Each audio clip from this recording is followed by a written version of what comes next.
Oh, that's awful bright. I do apologise, you lovely lot. Hope you're keeping as well as can be. I got fun times ahead.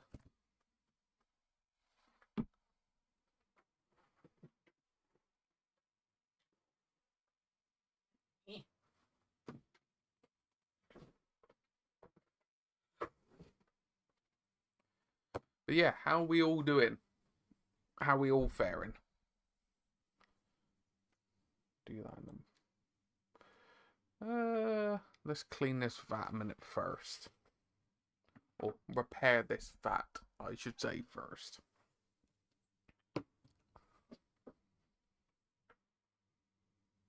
Meh. Doopy doopy doopy doopy doopy doopy doopy doopy doopy.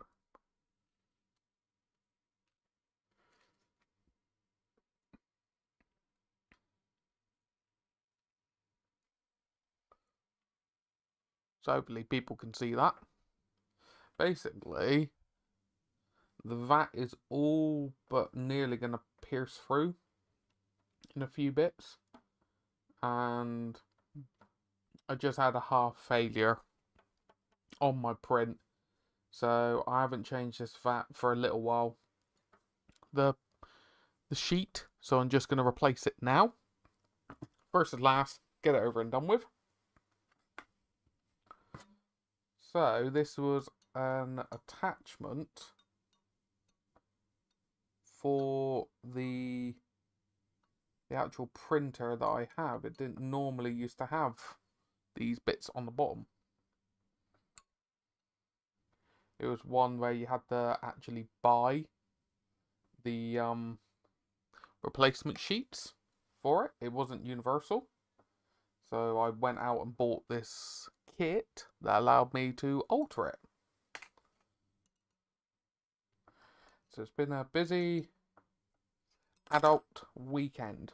Was fixing the fence on the neighbour's side, like fixing a void underneath. I patched a gap underneath it as well on my side for a temporary fix at this moment in time. Oh yeah, 100%. Next weekend I am hopefully fixing the side to the lady's pet shed. Because it's rotten. So, weather dependent. If it's good weather,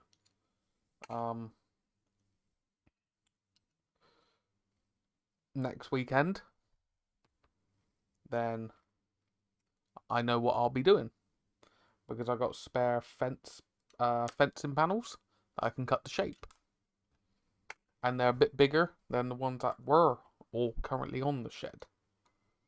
But yeah, how are we all doing anyway? Bit of a different stream, but I thought I may show a bit behind the scenes with the 3D printing side. Ideal world, I'll be wearing gloves for this, but I've wiped down the worst of it. And I've put on some hand cream, which helps protect my skin in the first place. Don't, I wouldn't advise anyone to actually put the hand in liquid resin. By God, do not do that.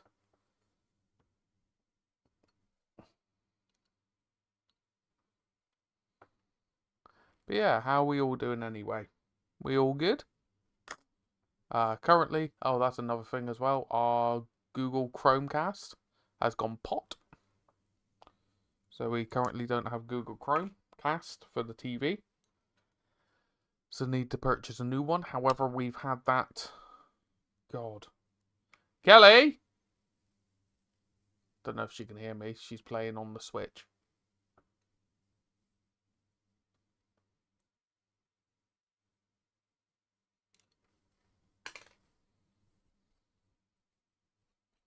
I don't think she heard me.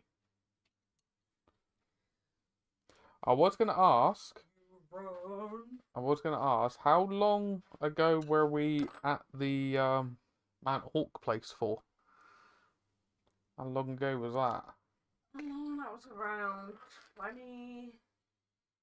Oh, goodness. Well, when did I leave Pets at Home? I don't know.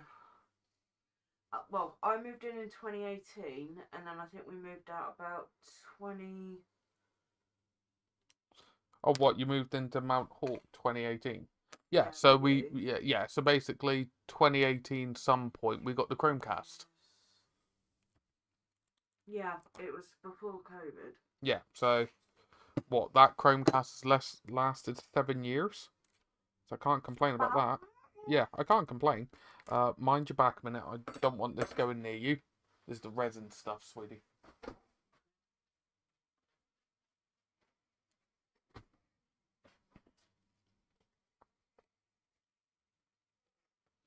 Yeah, so it's not bad for a 20 quid device. And why do you play Ark on your big Switch, Kelly? I can't. Why not? It's got a download code, and they're normally like one per download or whatever. What do you mean? It's like a one-off code. Yeah, so why can't you? Might try it. Well, give it a go a minute, alright? Give it a go, sweet. No. Please.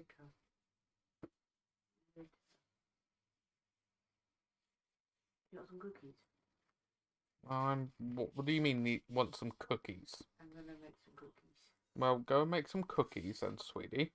Where did you put the thingy? They're in the cupboard where like the gravy and stuff would go, sweetie. Okay. It's in the bacon bit. Well, that's not the bacon bit, 'cause that's the bit above the. You know, yeah, but you know what I mean. Bye everyone. Bye everyone. Oh, Ben, I was also asked if I'm going to Salute this year. That's shit.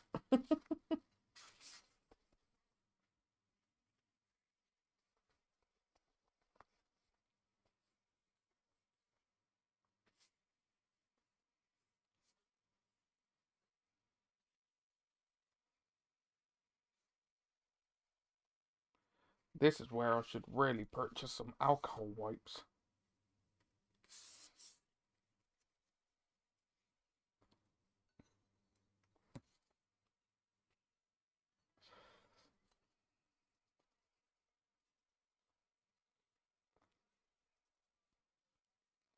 I may actually purchase some alcohol wipes after stream today.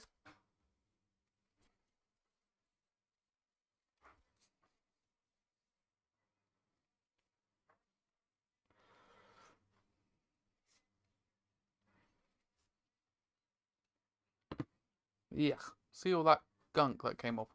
I need to knock down the brightness. I do apologise, everyone. I did knock down the brightness, but it went, no, I'm going to reset. That's a bit better, isn't it?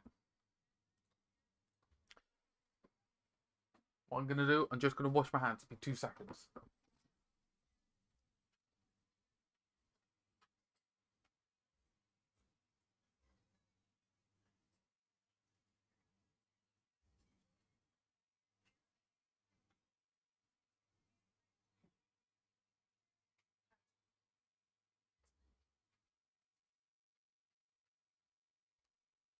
There you go. Washed and refreshed. But also, wait a minute, I need to do quite a bit of ordering. I need to order more of these film sheets. Fair enough, Luna. Fair enough. Yeah, I need to order more of these films. You get them in like packs of 5? I want to say packs of 5. Could be wrong. Could be wrong. Hope I'm not wrong. How are you doing, Luna? How are you faring?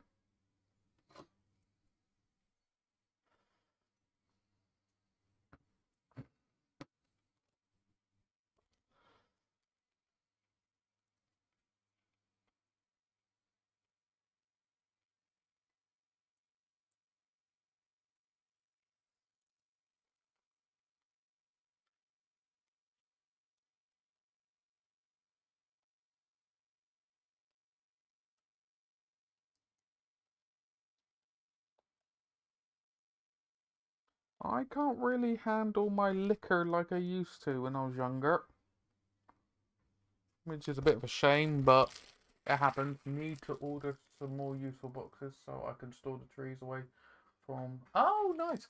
Oh, I am sorting out... This is the vat which stores the resin for 3D printing. So I'm redoing the film protection. It is basically what you pour the resin in that allows you to print these. So this is a commission that I need to package in a minute. So it's a little bit of behind the scenes. But yeah. Like, I can still have a few ciders, a few beers, and I'll be fine. You know what I mean? I'm not going to have one can and I'm, ooh, hello, kind of, gone. But I can't drink and drink and drink and drink and drink like I used to. I used to be able to neck back a stupid amount of pints on a night. Like, wouldn't be hangover the next day, but I wouldn't feel great. Like, it's like a hangover diet. Hangover light I would have the next day.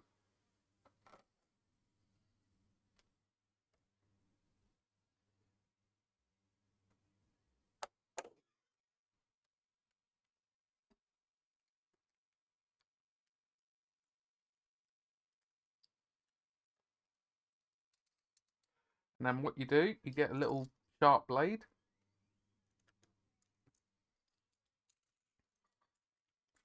Or yeah, I get a sharp blade.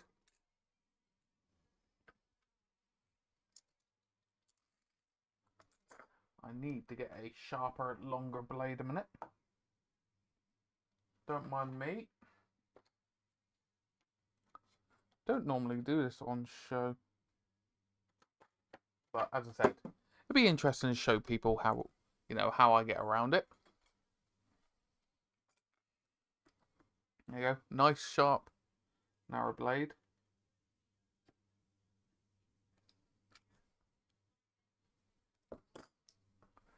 Place that to one side so I don't end up hurting myself.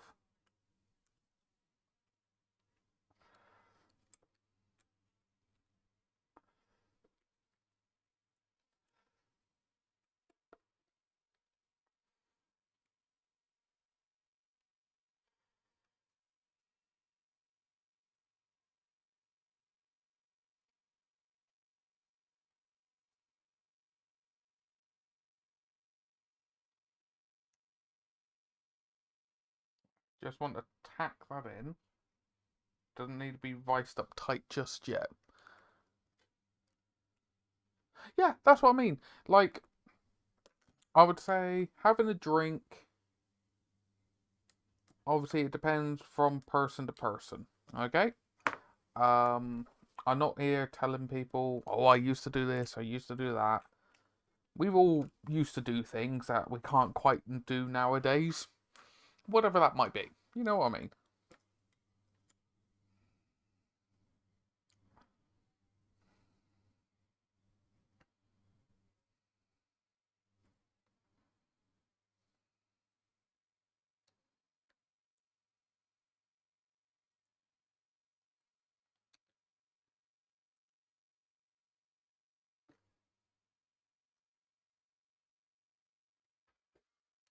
You're right, sweet. She probably can't hear me because she's got her YouTube too loud.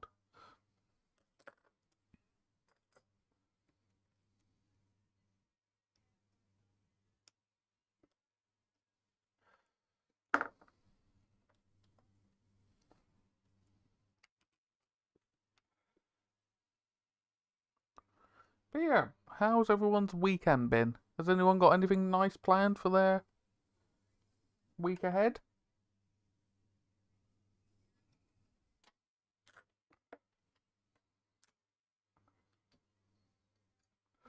And I try to do opposites, as you can see here. Because it evens out the pressure. It's quite a big thing when it comes to automotive stuff as well.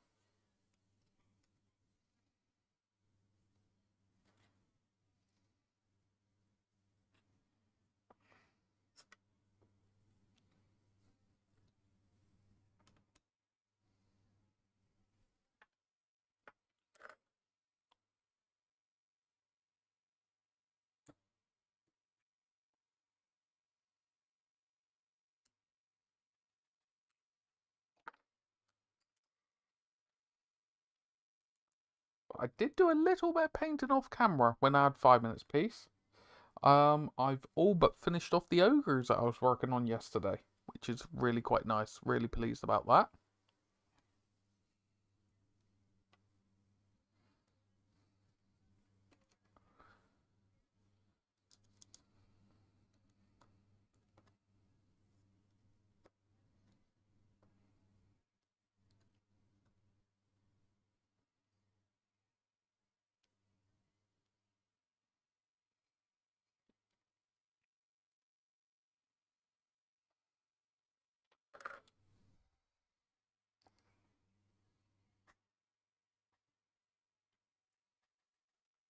And also it gave me a chance to clean the print bed thoroughly. That's usually the thing. If people have seen SLA liquid 3D printers going, it's the big block print thing that goes up and down that the prints are attached to. So I've given that a good clean in alcohols to let that dry out. I'm going to go around in a minute and use the long bit to have more leverage to tighten up nicely.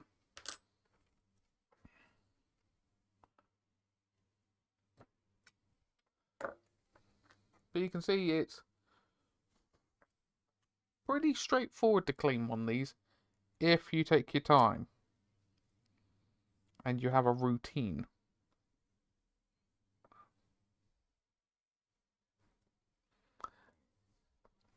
This is an FEP sheet, that is correct. So I know some people have methods that they'd like to use, but this is the one that I like to use, where I just go systematically around. And it is quite a small printer. I do get to fit quite a lot on this printer, I will say. But I would like to upgrade the printer at some point. But obviously adult bills get in the way, don't they?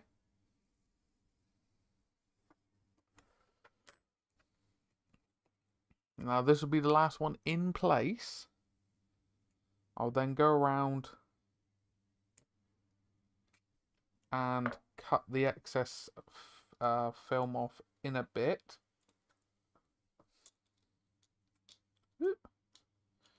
Don't mind me. Once I tighten her up. A mono 4K, no longer in production. But she is a workhorse.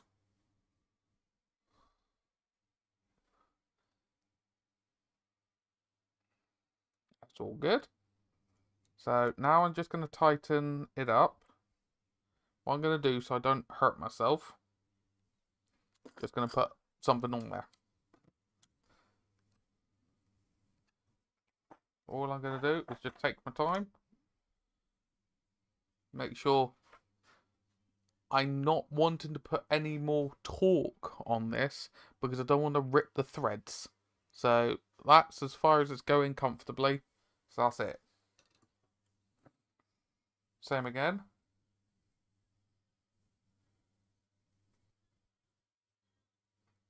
Nice and comfortable. Done. I've got a bit of an engineering background. So I'm not going to torque these things out and strip any threads. Just take it nice and slow.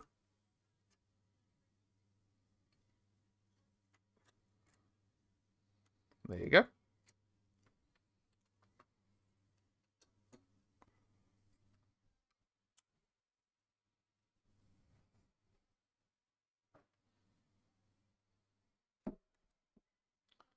There you go. Nice and easy. Nothing too fancy.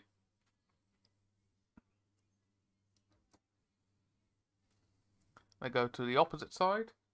So I'm just going around a bit in a semi-random pattern.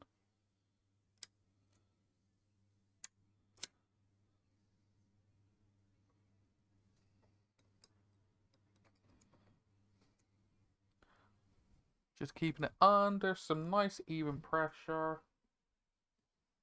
It's a similar kind of thing to what you can imagine people changing out clutches or changing out wheel nuts and stuff like that. How do you find correct size FEPs if it isn't manufactured anymore? Basically, what you do is you go by the measurements of what your print bed is, and you normally go up by a good couple sizes. I'll show you in a minute when I remember.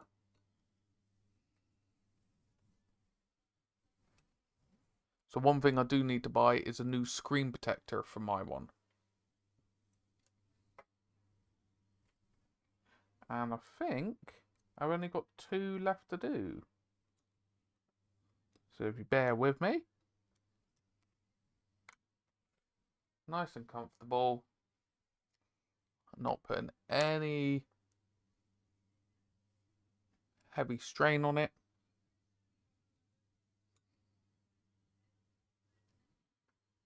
Go on. Get in you go, Alan Key. Thank you.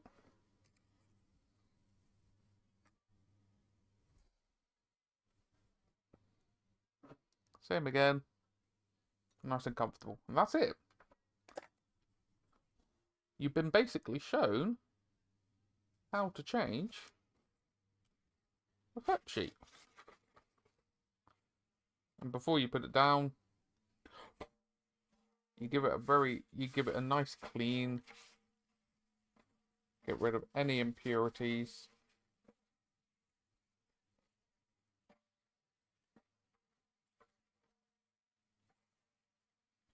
Which I'll do off camera because that's pretty boring. Oh, it's fine. It's fine. FDM and resin both have their pros and cons, as you're most likely aware. I have 1 SLA printer and 2 FDM printers. I would say FDM printers, depend on which one you get, they can be more of a headache. But it depends on the printer, if that makes sense.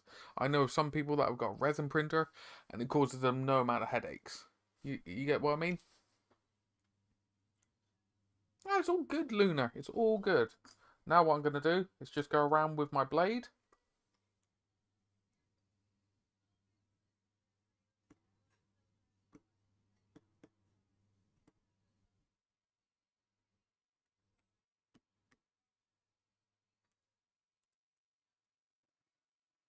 And carefully, just take my time.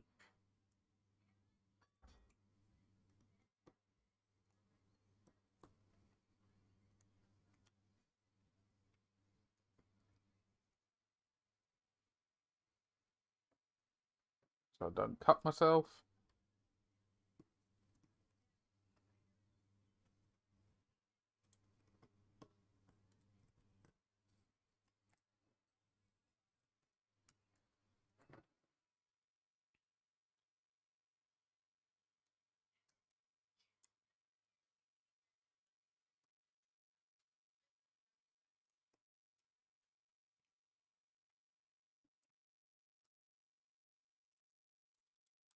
So in theory, I may need to score some bits again.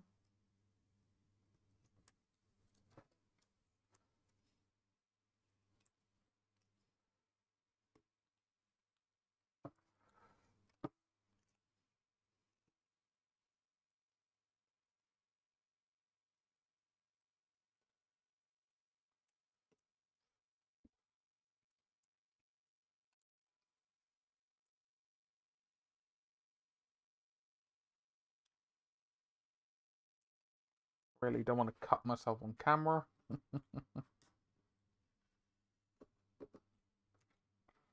people go, see, he doesn't know what he's on about. He cut himself. Meh.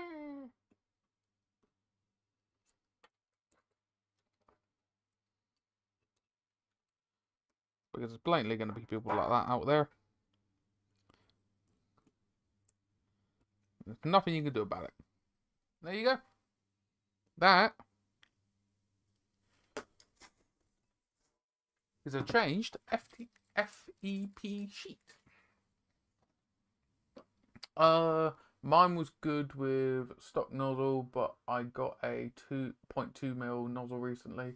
Random try out settings, sometimes they work, sometimes they don't.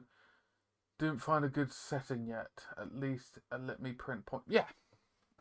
So it is trial and error. Both printers, both setups, there is trial and error. Not going to deny that at all. What I'm going to do, for peace of mind, I'm just going to attach this onto the printer. I'll be right back. I'll be a few minutes. I'll be back.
Okay, and now I am back. I've just god my hair. I'm trying to grow it out, but it's going all curly.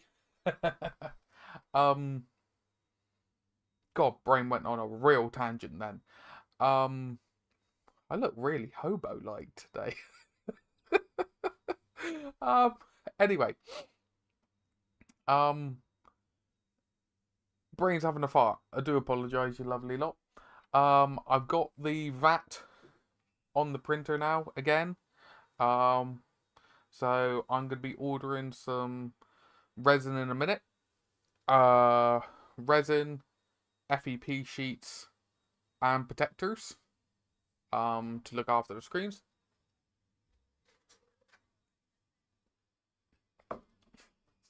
And obviously go from there. The other half is very excited because she's baking some cookies. All jokes aside, she doesn't normally bake. So everything's a small victory. Trying to encourage her to bake more and stuff like that. Because there's a lot of like more friendly, beginner friendly recipes now.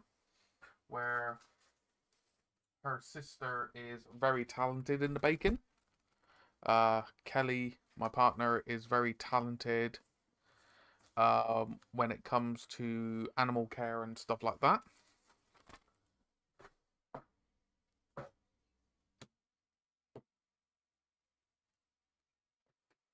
She is a qualified dog groomer.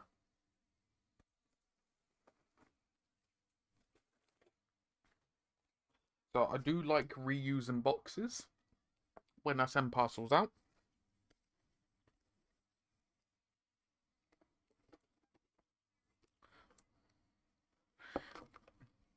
If I can help it.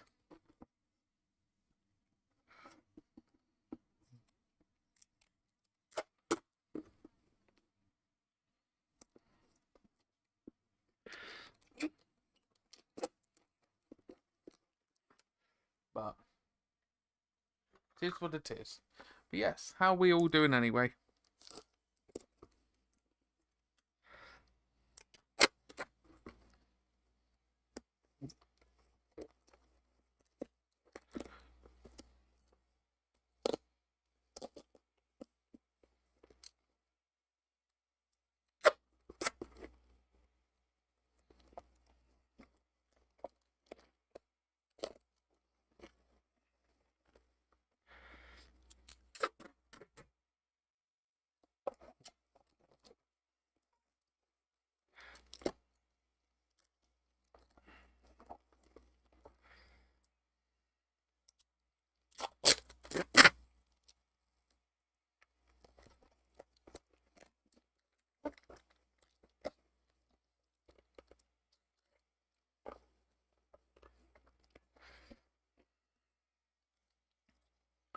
But I do like to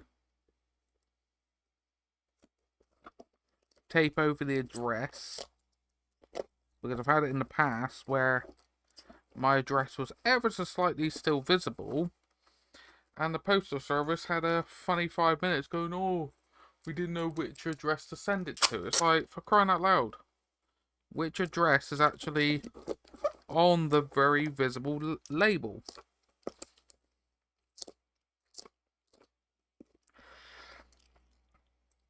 But hey ho, some people can be very difficult, shall we say, to deal with.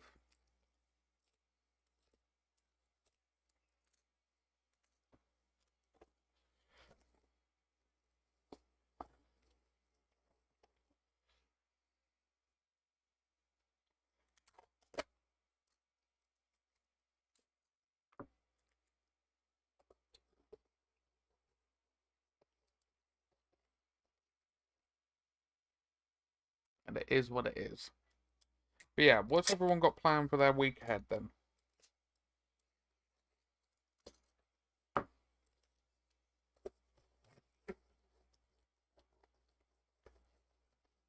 Cool. So, reuse a box. Waste not, want not. Reduce, reuse, reduce, recycle. So, we got a print commission I've done for Upcountry, which is a tournament torso, a Terminator's torso of the Medicaid. I've then got a servo arm for a Terminator, so you can turn them into a Tech Marine. Just want to make sure something is clean, which it should be.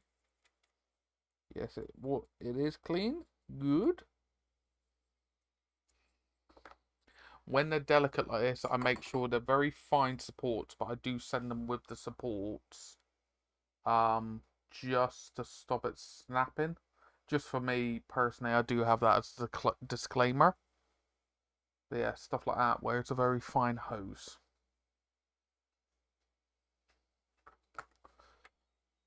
That allows a backpack for a Tech Marine. Ordered some primer from Amazon and the delivery was put on hold, so I ordered a single can primer. Ah, fair enough, Luna. Fair enough. And then I got some casualties.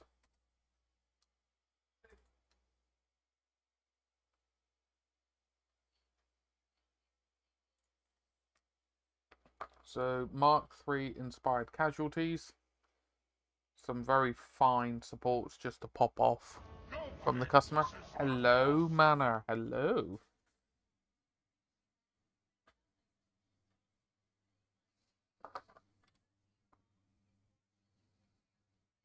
Had to sort out the scaling because it was so bored, the scaling. This is at 10% of the original file. Hello. How you doing, Manor? I do like these. I may have to print out some for myself for objective markers.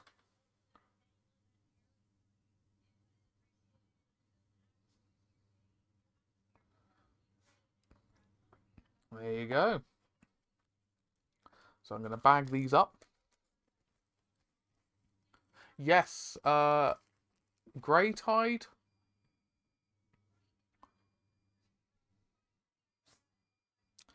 At this moment in time, the Grey Tide files that I believe I have Terminator torsos. But primarily, I believe it's arms, shoulder pads, heads, backpacks, loincloths, and then weapons and stuff. But depends on the range that they're designing.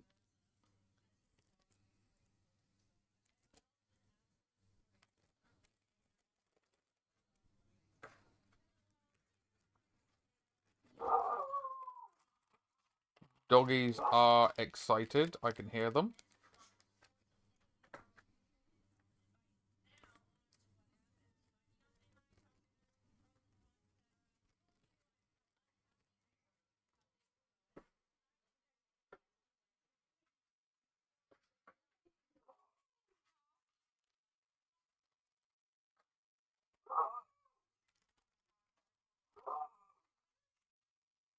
What is winding Kia up so much, Kelly? Are you sure? Sounds like you are.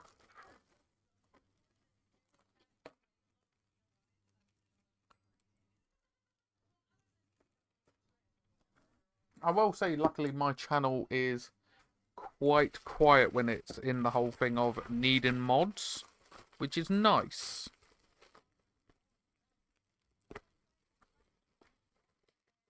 Even though the mods I have are very nice.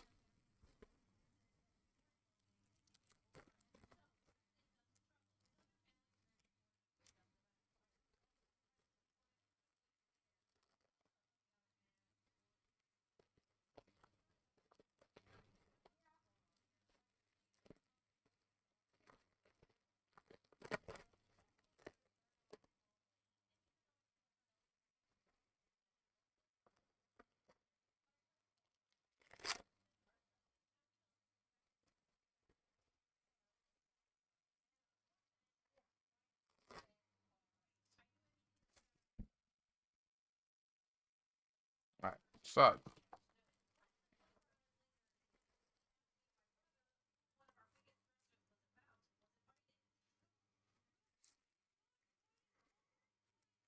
hello, Jotun.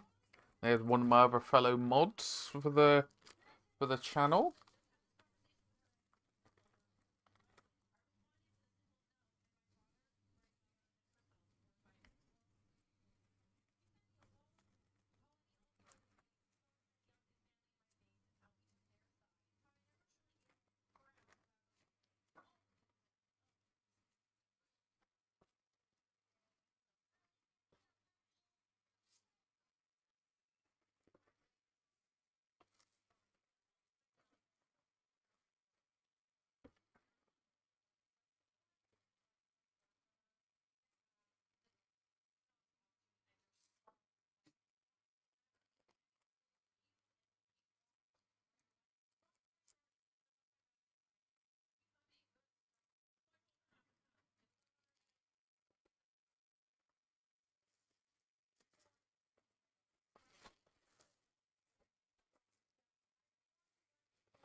There you go.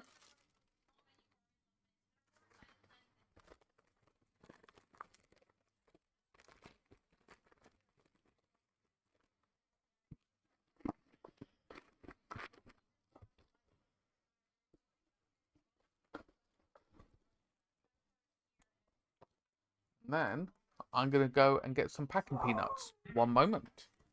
Kelly, you want to say hi to everyone while I get some packing peanuts? I said, do you want to say hi to people while I get some packing peanuts a minute? Come on. You can say hi to people. Go on. Go on. They're not going to judge you.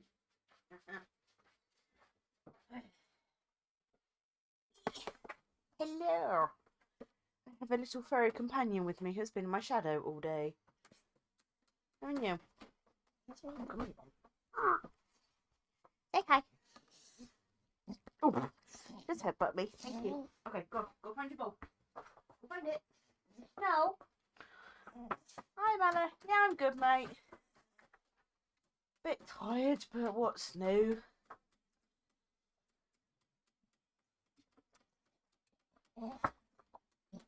What? Oh, you left it like that, not me. No, I'm just changing it back. I'm showing them a little bit of behind the scenes of 3D printing side. Like cleaning the vat and stuff that I just had to do. Yeah, I can't wait for the days to get longer and there be more actual daylight. That will be very refreshing. What cheeky doodle? Oh, Come here. Oh. Flying yeah, doggy. definitely. Flying doggy. No, because you'll get me in the face again. Oh, hello. Oh. Alright. Yeah, I know. Here's Brony. Your tail must be indestructible, Kiki. Don't do that. Where's you, boys? Ah, whiskering eye. Ugh. Right, okay. Mark, you're in the way. I need to put him down. He's getting heavy. Anya Bronson doesn't want to go down. Alright, get him. Come here. Oh. Okay. Yeah, Mark decided in his infinite wisdom the other day to let the dogs jump on me to wake me up, and Kia's claw proceeded to go in my eye. Oh, I was not a happy bunny.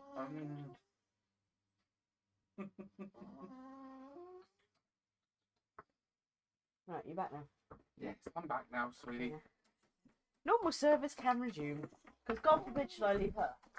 Ow! What is it with you every time? Ow. Right, go on before they Go. stuff. Go. Go on, doggies. Go. Yeah, you'd get bruised, Manna. You'd get bruised. They don't hold back. They have the mindset of a puppy, but the body of full-grown staffies. So we got Kia, who is coming up to 9 this year, and Bronson, who's coming up to 10. They are rehomes. They are rehome doggies, rescued doggies. They were free to a good home because the previous owner, she couldn't afford to keep them and stuff like that. And Bronson was rehomed previously. No worries, Manna.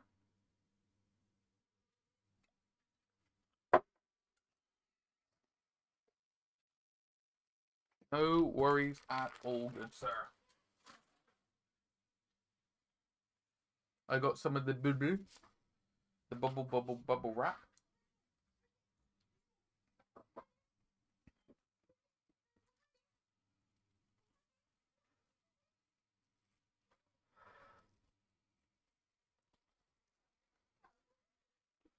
So what I'm gonna do,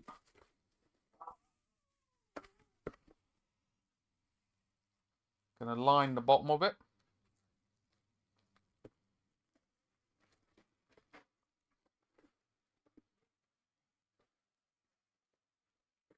Sandwich it in that way.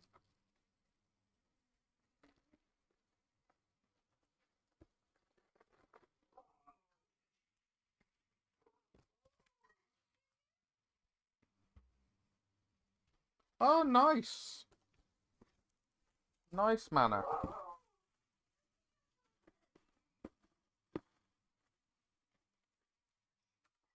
Very nice.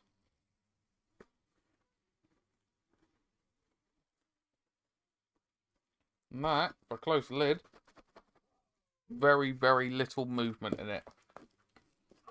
Which is what I want. Yeah, very little movement. For me personally, I want the tiny bit of movement because I know there's some padding in there. Just from prior experience, I found out if you have a little bit of padding in there, it helps. Just in case someone does kick the box or something like that when they shouldn't do. Who's kicking the box? I'm just saying about sometimes when you have stuff posted, metaphorically speaking, when people kick the box, you know, when like not very good posties to it, and they give posties a bad name. Got some Sister Battle models from a Patreon. Oh, very nice. Which Patreon was that, if you don't mind me saying?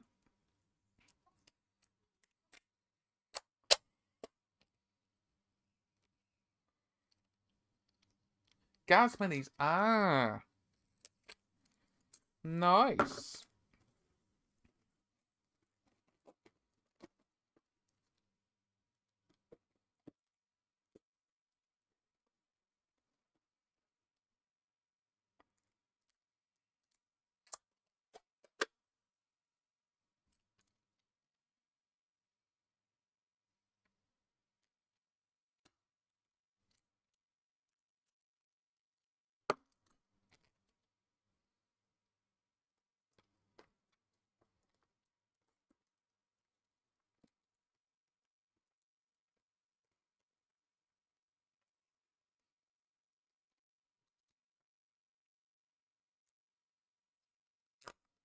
Yeah, I need to add some more prints to my site, which I may do some point this week.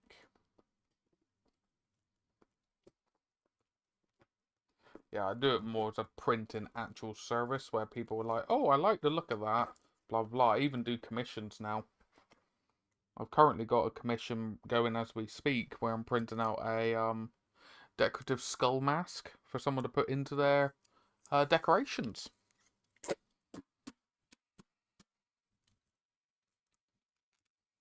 And they're lovely.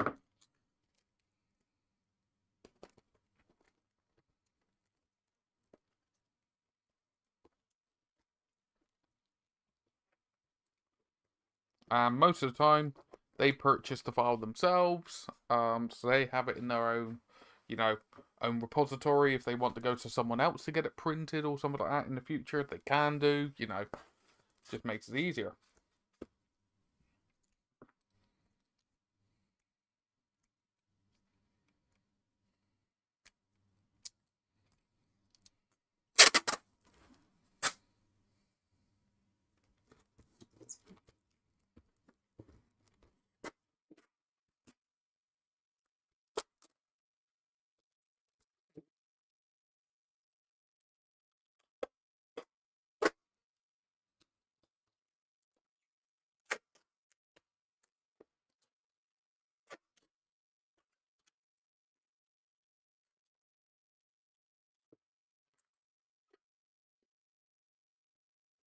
There you go. And that's ready to go. I just need to put a label on it, and I'll post that tomorrow.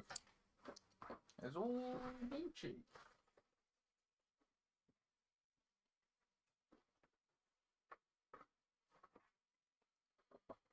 And that's it. That's how I send my stuff. Normally in a different box or something like that, but just good. Did you paint them? These ones have not been painted or anything like that. These are going off to someone who wants to use them for their own personal use. But I'm gonna put it on the Discord if anyone wants to claim these. This is when my scaling was off, and I do think these are like 15mm scale Mark III Marines. So if someone wanted to do like a diorama, maybe a last stand. If not, I may do a diorama myself. But I'd rather them go to a good place where someone will make the most out of them. But when I do get around to painting, this is the kind of stuff I try to do fantasy based. So I do currently have 500 points of ogres. What I'm going to do a minute, I'm going to get hold of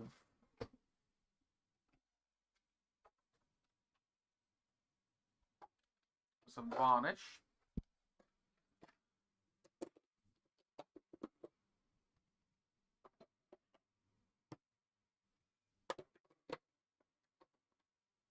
And I'm going to matte varnish these up. Because for whatever reason, the matte varnish rattle can that I use was lurking a bit yesterday. Ah, it's all good. Thank you kindly. Yeah, I don't know why. The matte varnish I was using came out slightly satin in certain areas. So I'm just going to matte varnish them down. That's all good. These are from Tyrant. Sorry, Titanforge they're from. Ugh, words.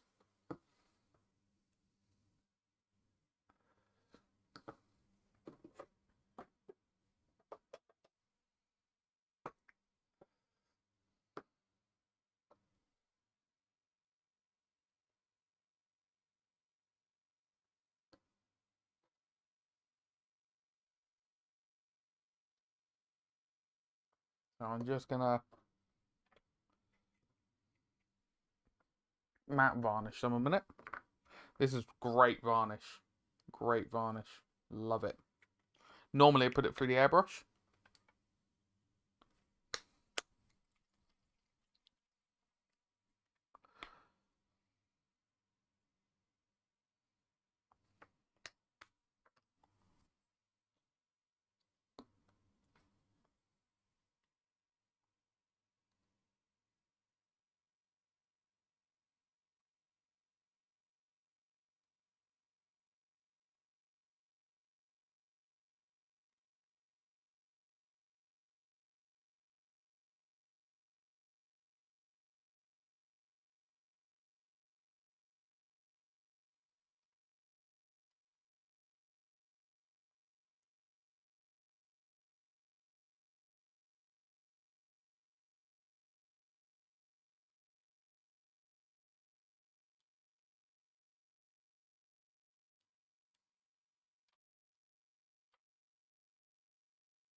Yeah.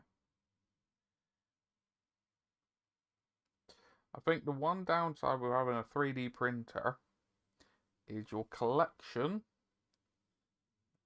usually explodes.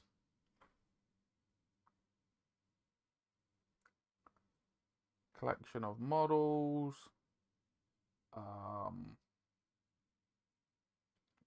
terrain, all sorts.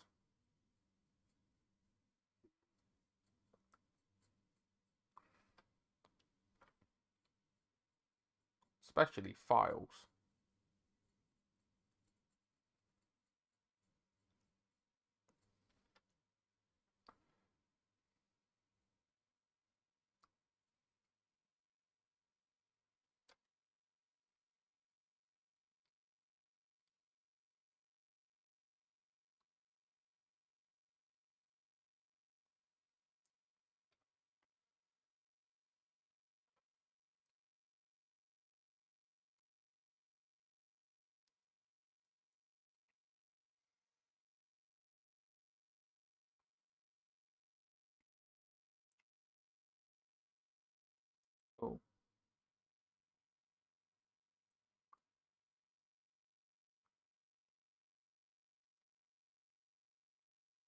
Leave all the shiny bits actually shiny, like the metal and stuff.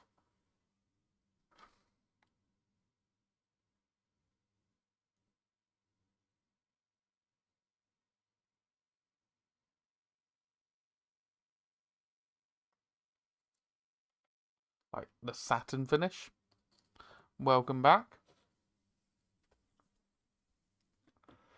Yeah, I do want to get the streams going again.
Found a Oh, fair enough. Yeah, Daredevil seems good. Found a local store selling AK bait, but only have wobbled. Oh, fair enough. AK's not the easiest to get hold of for some odd reason. I think it's a distribution issue slash they can't make it quick enough.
Why was my phone going nuts? Yeah. Let's turn that off.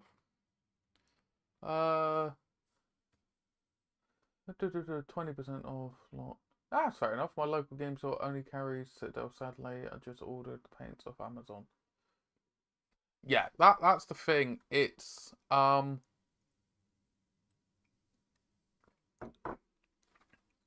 lot of the time when businesses sign up to distribute a product, they need to know they can sell enough of it to warrant having the initial cost of being able to purchase it.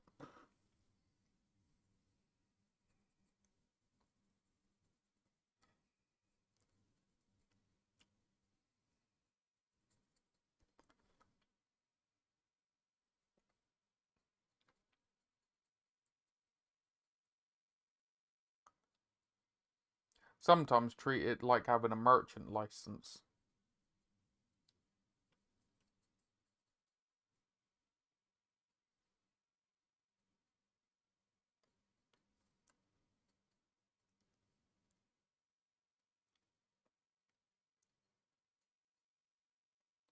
Not all the time, but some of the time.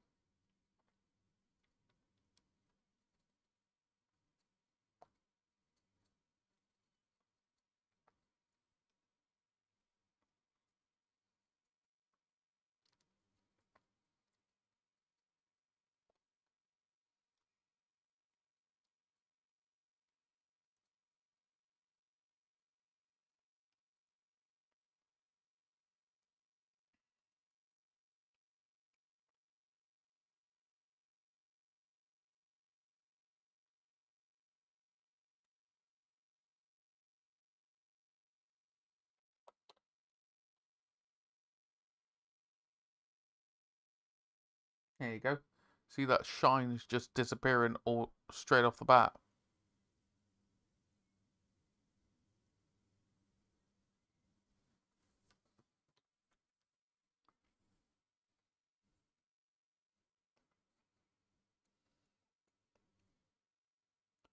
Yeah, not all local game stores are that fortunate. Some of them maybe breaking even, shall we say. They don't have enough, like, wiggle room.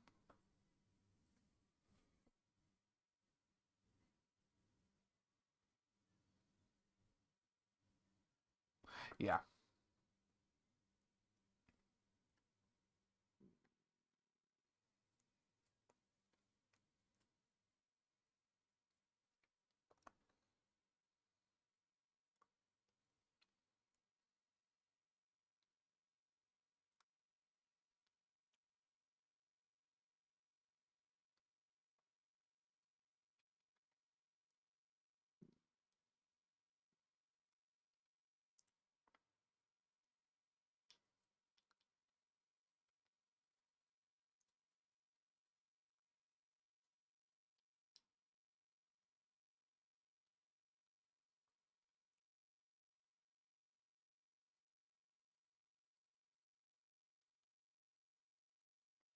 I will say this varnish, such a small bit goes a long way. It froths up, don't get me wrong, if you paint it, but it dries so clear.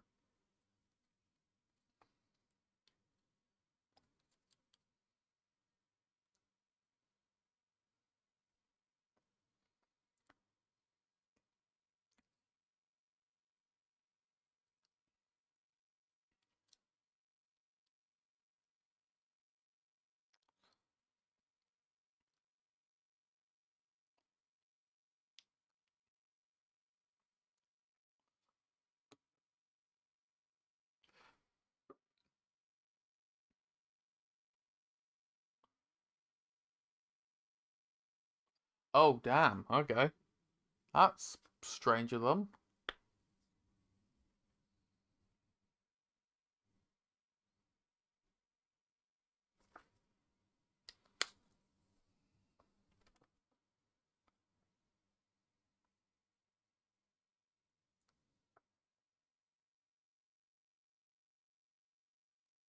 A lot of local gaming stores that I'm aware of, they either match, say, the retailers, the distributors, the manufacturers, or they do a discount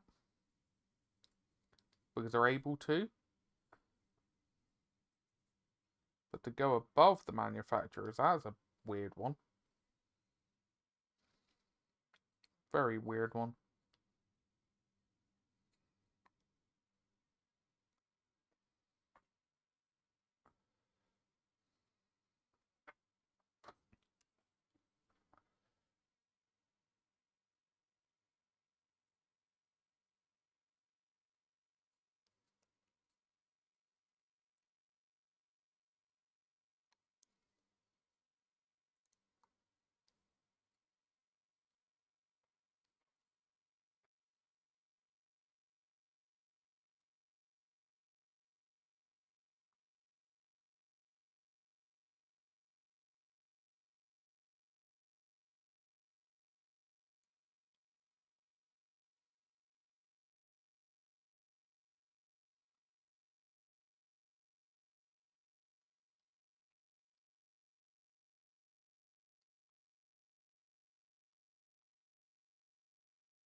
we go.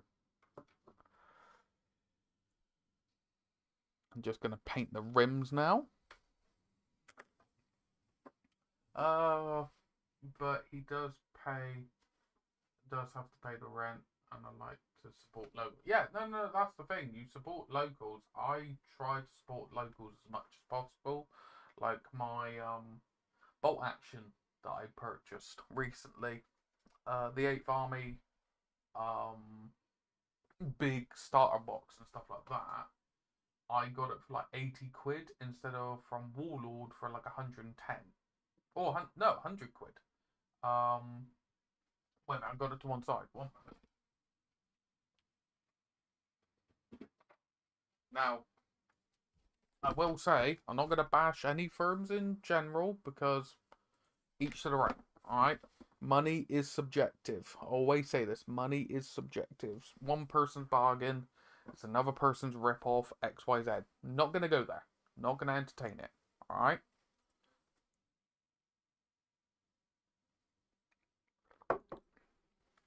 But we all can see a bargain when we see it. You know what I mean? We can all see a bargain. So, bolt action for me is a great war game for how much it costs. For me personally, like a scenario in which he could order for the same price. I pay through him 100% of the time, but I'm not going to pay like 30% more. Yeah, like I'm personally not sure. I don't know their legal financial situation 100%. But for me, this is just purely my point of view from a business view, because let me turn that off so it isn't so glary. I done business studies at uni as well as engineering. So the idea was, if you came out as a self-employed engineer, you knew what you were doing in theory from a business point of view. So I have a little bit there, and I was a store manager and a manager for other firms in the past and stuff like that. So obviously take what I'm going to say with a pinch of salt. You personally don't want to be pricing yourself out of the market, because if I could go here, so if I go here a minute, so okay, I go on to Warlord's website. Alright, do want to do more Warlord on the channel, but that's a discussion for maybe a bit later on. I go on to World War II. I go on to Great Britain, because that's my 8th Army. Alright, Commonwealth, 8th Army, Desert Rats. Some of it was the beginning of the SAS as well. So anyway, let's go on to British 8th Army. Close pre. Don't know what that was all about. Anyway, let's go back. Cool. So, I bought this one here. £104. £104. Which is a chunk of money. I got it through my fairly local gaming store that supplies bolt action. Bolt action is quite a difficult one to get local gaming supplies to supply it, because it's historical, and historical seems to have this weird niche factor around it, which is fair enough. It doesn't feel as inclusive as sci-fi games, fantasy games, roleplay games, just as broad strokes.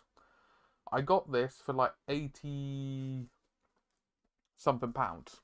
I think it was £85 or something like that. I think I got like 20% off. 20% off. So let's say it was 15% off. So 104.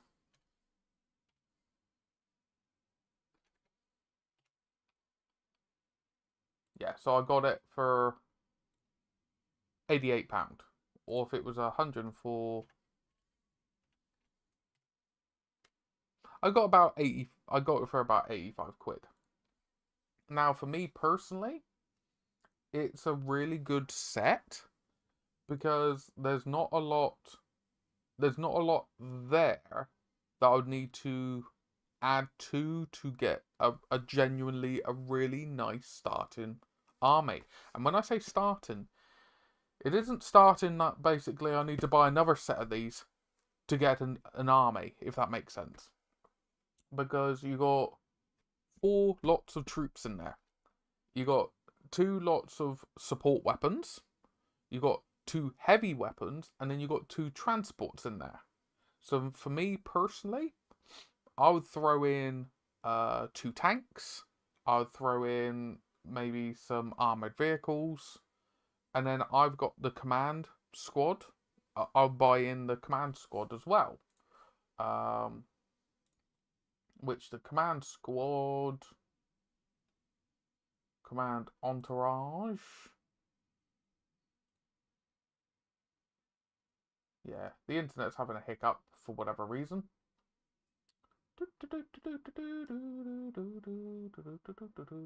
There you go.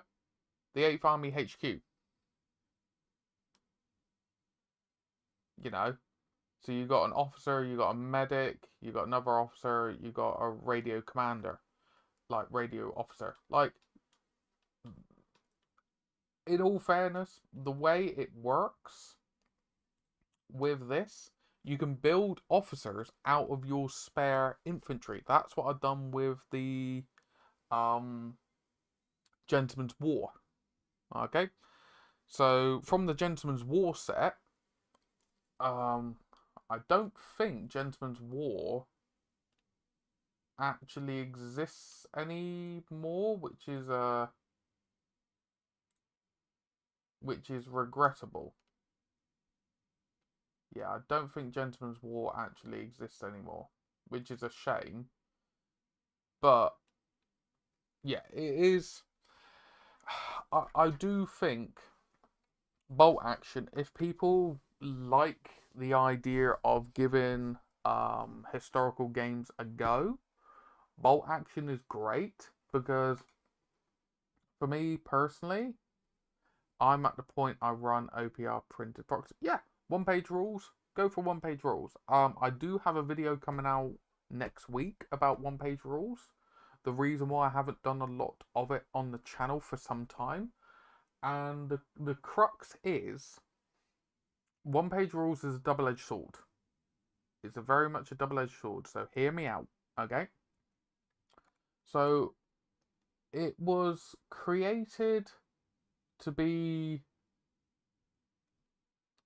a great option for people to play wargaming. One moment, I'll put this back.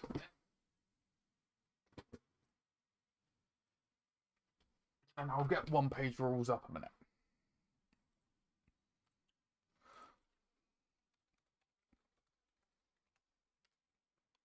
So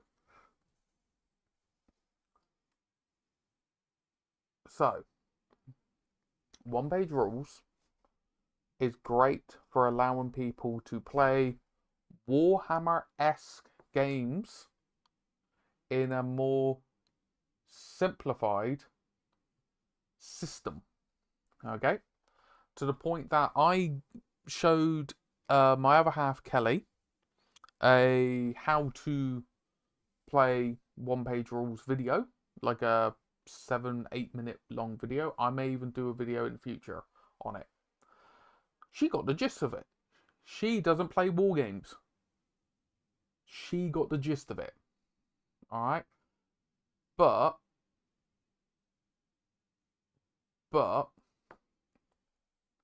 because 1-page rules is inherently, it was the person who designed it and interviewed it, alright, said it was an analog, it's a proxy for Warhammer games.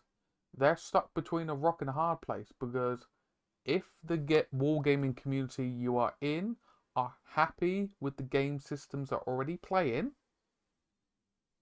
they're unlikely to move over to one-page rules.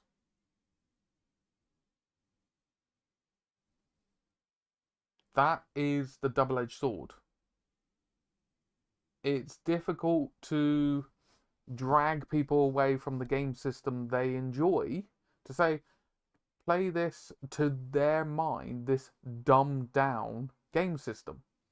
Because I will say one of the pitfalls that comes from one-page rules, from the outside looking in, it's less customizable, alright, for your force. You can still customize your force, as in you can customize your heroes and things like that to a certain extent, but it's not as customizable because it doesn't want to be as complex. Now, before people start crying out, yeah, well, 40k and stuff is too complex, I understand that. But that is one of the draws to it. You know, it is difficult to draw people away if they are happy with 40k and AOS. That's just from my area and some other areas that I've been talking to. That's the honest answer of it. Yeah, if you're just buying a mini because it looks cool, that's much easier to stomach than I need 40 of it. Yeah, that's a genuine, you know, thing that they've had since for a very long time now. It's difficult to get people into 40k. Say for example, you're playing a Horde army, you're playing Imperial Guard. That gets very expensive very quickly.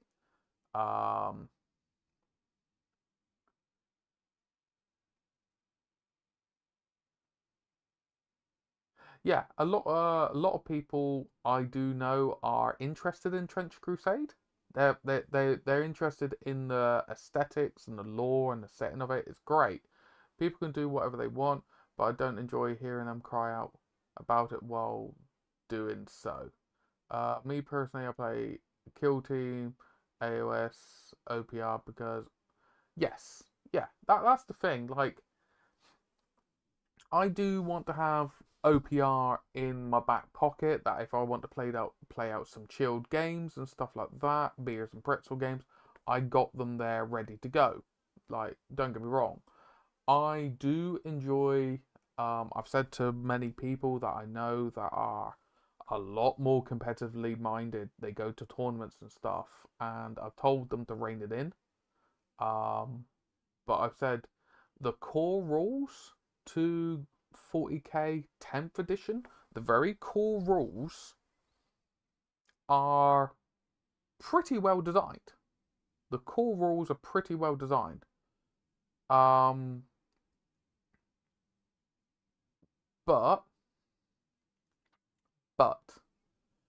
the issue comes about for me personally when I'm trying to teach people and trying to show people to the game at the very beginning, all right, is the overlapping rules. So, say for example, you take Assault Intercessors, all right, Assault Intercessors. They have a core ability that they get to re-roll ones to wound in melee, or if they're within range of an objective marker, they re-roll all wound rolls. Okay, in melee. Fine, one simple rule. Then you get the Space Marine ability where you select in your command phase an Oath of Moment unit that your army re-roll all hit rolls against that unit. Okay, until your next turn. That's a core rule. So you have 2 rules. Then you go, cool, I'm a Black Templar player. Now I have Oath rules in my detachment. So I can do lethal hits, sustained hits, and blah blah blah. Then I have a chaplain leading it who gives them extra abilities. Then I got a stratagem, I could do extra abilities. Then I've got enhancements, a relic on my chaplain that lets them have more abilities. So these rules stack and it does get out of control. And at a local gaming club a couple weekends ago, I was teaching some people how to play 40k. And one of them hadn't played 40k since 5th edition, and wanted to give it another go. So he borrowed my Black Templars, and I was with him to help look after him, playing with my terrain and so on and so forth. And the person he was playing with, he was playing with his Blood Angels. Now, the thing that got me frustrated was he knew the situation that my friend, they're both friends, hadn't played it, and he didn't go above and beyond. All right, he didn't go above and beyond. He didn't meta list or anything like that. He took a mixture as well. But the problem was, because he had enhancements, because he had special characters and all this and all that, and he had these abilities, it just turned into streaming numbers at my mate, and my mate just started glazing over.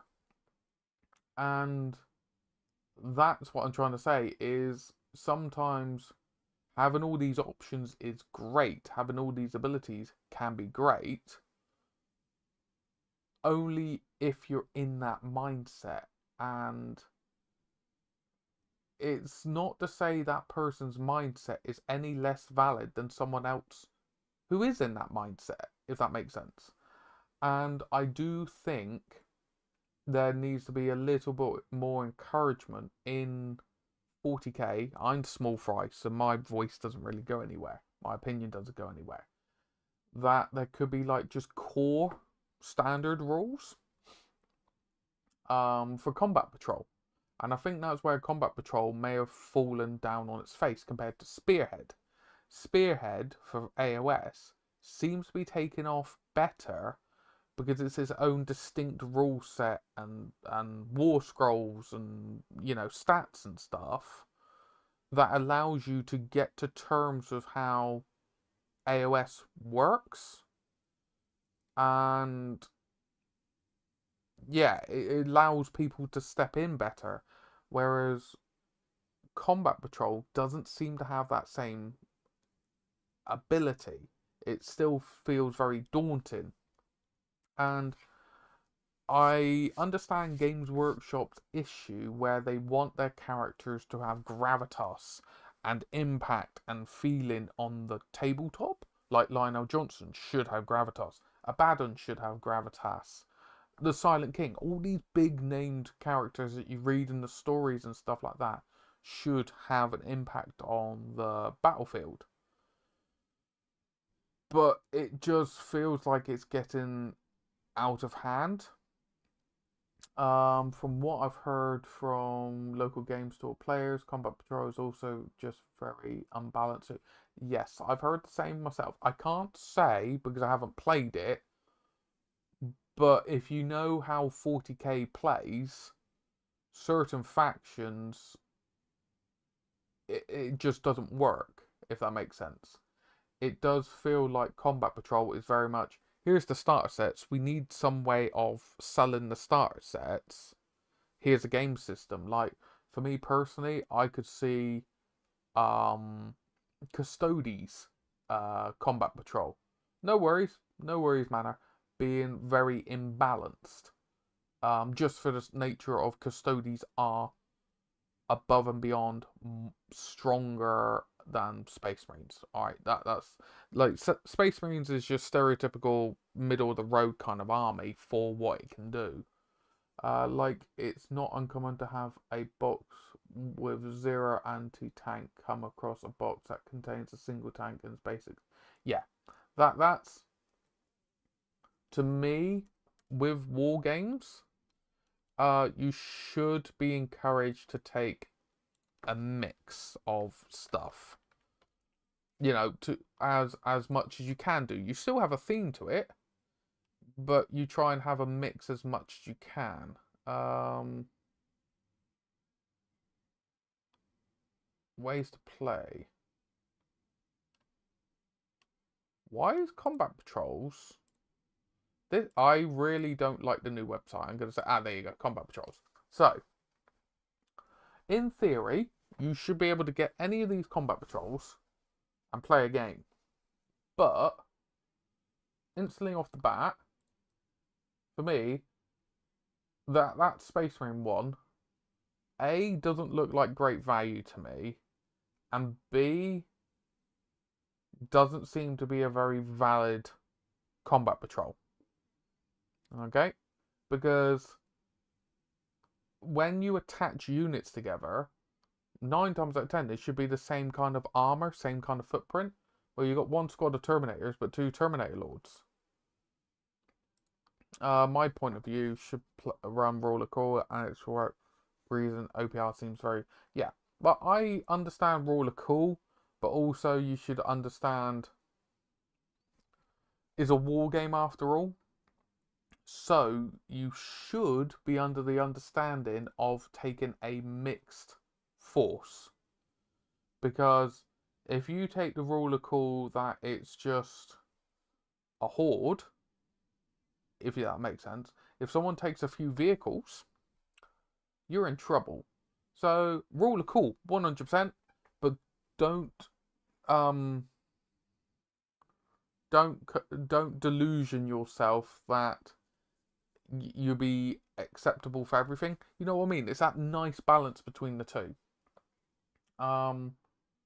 Like for me, I know I enjoy my Votans and stuff like that, but I do find the Votan force somewhat balanced there because you got fast moving, you got troops, you got a solid HQ, and you got scary in your face melee, for example.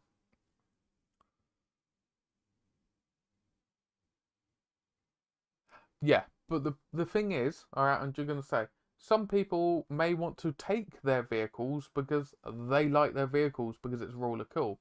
That's the thing. But it's obviously discussing with your mate. The biggest complaint with OPR is that every army basically feels the same, just reskinned aesthetically. But it's nice to play a game that that's the downside. Because Games Workshop wants every faction to feel different, it inherently makes imbalance. That's the nature of it. It does make imbalance. And when you've got different influences coming in and different styles of how the armies work and stuff like that, it naturally starts to form this rock, paper, scissors style of gameplay, which does inherently make it then imbalanced. Because if you make it all like very similar, people get bored. Is what 32 different armies, they reboot the system. Yeah, that's the problem. If personally, if they didn't reboot the system every 3 to 4 years, and they allowed the codexes to come out at a steady pace, so people aren't left out. Because remember, 9th edition, World Eaters came out, Imperial Guard Astra Militarum came out, and they had maybe 3-6 months use out of them. Then it was a new edition, and that's the thing. But then what they could do a compendium thing. Refresh it and stuff like that. They could do a similar thing to Middle Earth, that they brought out Middle Earth 2.5, where it had like errators and FAQs and stuff then printed in the rulebook. So you could still use the old rulebook, but then you'd have the errators and the FAQs, the essential ones, printed out, or you could buy this book and it would have it all in one go. But the thing is, their MO, their normal way of business ain't going to change unless the sales change. People are still going to keep buying the models, still going to keep buying the stuff, people are still going to be going to tournaments, so they're not going to change. That's the crux of it. Because if their business model still keeps working, it's still going to keep working. And the frustrating thing is, it's easier said than done because I get frustrated by it. But the only thing you're causing is yourself to get ill and tired. If this isn't broken, don't fix it. Yeah, from a business point of view, if it's generating income that the business can survive and thrive and pay its bills and pay its stock shareholders, pay its employees, warehouses, stuff like that, from a business point of view, thumbs up. They're doing everything they need to do. It's just from a more casual mindset, it does leave wanting, shall we say, which is not a very good feeling. Warhammer community. What's in Warhammer community? For me, it's just a company that provides stuff to paint. Yeah, that's the thing. My biggest problem is, ooh, yeah, it's the Necromunda stuff. Very, very nice. That's cool. For me personally, um, it's a difficult one because I work in a business that buys and resells Warhammer. So I'm surrounded by it minimum 4 days a week. So it's difficult to get away from the tournament mindset because, yeah, I do print out proxies, don't get me wrong. But that's my own personal stuff. So I'm saying from a work point of view, it is difficult to get away from it because it's part of the business. A good part of the business is when something tournament related is updated, changed, they announce a new powerful unit or something like that, the sales of that product goes up because it's business. People want to buy shiny new models that are really good. It's simple as that. But the thing is, because that is voiced and stuff like that, it's very easy to see. The narrative side, the casual side and stuff like that, doesn't have a way of recording its data. Doesn't really have a way of voicing that kind of stuff to the same level as the tournament side. So it gets forgotten. It's not to say people don't play narrative games. They don't play Crusade games or Path to Glory or any of these other more relaxed games. Not saying they don't. There is a sizable lot of people out there that do. And they show it on Reddit, they show it on Facebook. But it gets drowned out by the data of the tournament sides. It disappears. And it's a shame. And yeah, I genuinely do think there is a sizable community in the sizable amount of people in the wargaming community that are more relaxed minded. They're more than happy to play match play games, all right, but they don't want to go tournaments. So they're kind of in the middle. They're not true narrative, they're not thematic and stuff like that. They'll play a match play game and play it to the best of their ability, and they're happy with that. You know what I mean? They want some balance, they want some fun from it, they want stuff that's viable, because everyone wants it that their toys they play with does what they see it should do. So in theory, it should be balanced. It should have opportunity. You know, it should be valid. They're in the middle, if that makes sense. Yeah,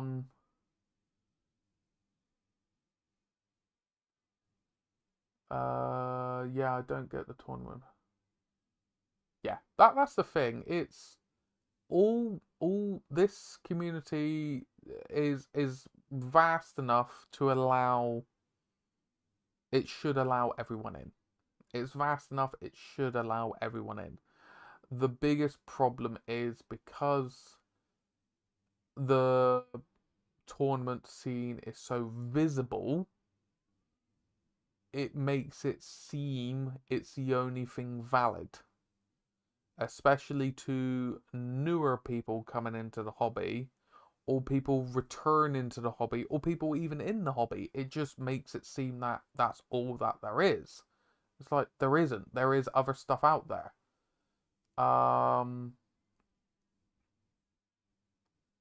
But there is people out there that do want to play more relaxed games. It's just a shame that it seems to be getting drowned out by not so relaxed games. And that's what I'm finding personally for myself, is that there isn't that, it's difficult to find that balance. And I used to play 40k, AOS, and other game systems an awful lot. I play at least once a week. Now I barely play. I'm lucky to do a game a month. Obviously, there's a lot of adult things coming up that take my time, but it is difficult. It is difficult because you know, a lot of the time people want to practice for their tournaments because they find tournaments enjoyable. That's fine, but they want to make sure they get the reps in, to make sure they do, when they go to their tournaments, they do as well as they can do, so they don't have the time spare to play the more relaxed games. That's the crux of it. And yeah, it is a shame. It is a genuine shame. But hey ho, 'tis what it is. Me crying over it and stuff ain't gonna change it. Ain't gonna change it. I only started playing war games in October, and coming over from RPGs like D&D. One thing I find very weird is everyone, for example, moaning about this edition of 40k at my store, but when I suggest they play the previous edition, yes, that's one thing that I did go over in my previous video. People inherently, people inherently don't want to play a previous edition. They don't want to play with previous models. They don't want to play with out of date stuff unless it's classed as retro. Okay? So what I mean by retro is, for 40k, you may play retro 4th, 5th edition, maybe even 2nd edition, because it's old enough. With AOS Age of Sigmar isn't old enough to have like a retro scene. You don't see people playing 1st edition AOS. A weird thing has happened, okay, with Warhammer Fantasy. Before one-page rules came out, okay, before one-page rules came out, no, not one-page rules, before Old World came out, sorry, before Old World came out, people were playing Warhammer Fantasy because it was the retro game. It was the way of playing with their old toys instead of playing AOS. Obviously, different mechanics, so on and so forth. But as soon as Old World came out, so many people that were playing AOS or 40k that did play Fantasy jumped back onto Old World, and a load of the people that were playing Fantasy jumped onto Old World. I don't see a lot of people in posts, in community posts and stuff like that, playing Fantasy anymore. They've jumped onto Old World because it's a supported game system that scratches the retro nostalgia itch. And that's the thing. That's the thing with wargaming. Yeah, but that's the thing. People jumped onto square bases, but they had Fantasy in the past. For the last, like, close to 10 years they could have been playing, but they weren't playing it because it wasn't supported anymore. It wasn't officially supported anymore.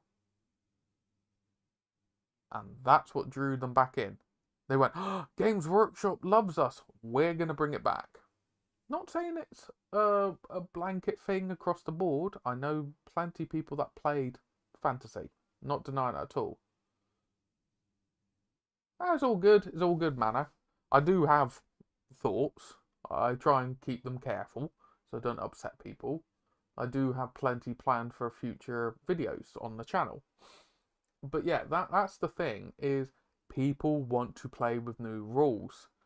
And is an issue with legacies or legacy rules for AOS and primarily 40k. As soon as people realise a rule set is going Legends, a lot of the time they just bin them off. And you can see that at the beginning of, say, 10th edition. A lot of Space Marine units, for example, went into Legends. Alright, right at the beginning. They were given Legend rules the same time as other units were getting their rules. The exact same time. But no one was playing Legends rules because they weren't valid in tournaments, and people just inherently felt that they weren't supported. They weren't the most up-to-date rules. It just feels as though, oh, because these aren't valid in tournament and match play, I can't play with them.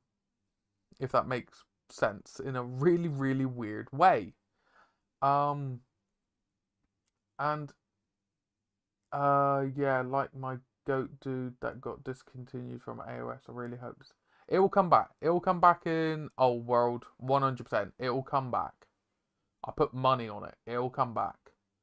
Beastmen are rumored to be one of the last announced factions to come back in Old World. And that model will definitely come back. Alright? But that's the thing. As soon as people found out that Beastmen were being discontinued from AOS, but still had a year, they said, here's rules that you could use them for a year in AOS 3.0. So you had valid rules for a year. People were still binning them off. You still had a year to use them. But so many people were binning them off because of the mindset of they're not being supported. And it's a genuine shame. It's a genuine shame because I have seen some people somewhat embrace it, where they use the round to square tray movement adapters. So you put your round AOS bases in it to move them, because Old World, Warhammer Fantasy, is tray based. You know, block based, regiment based.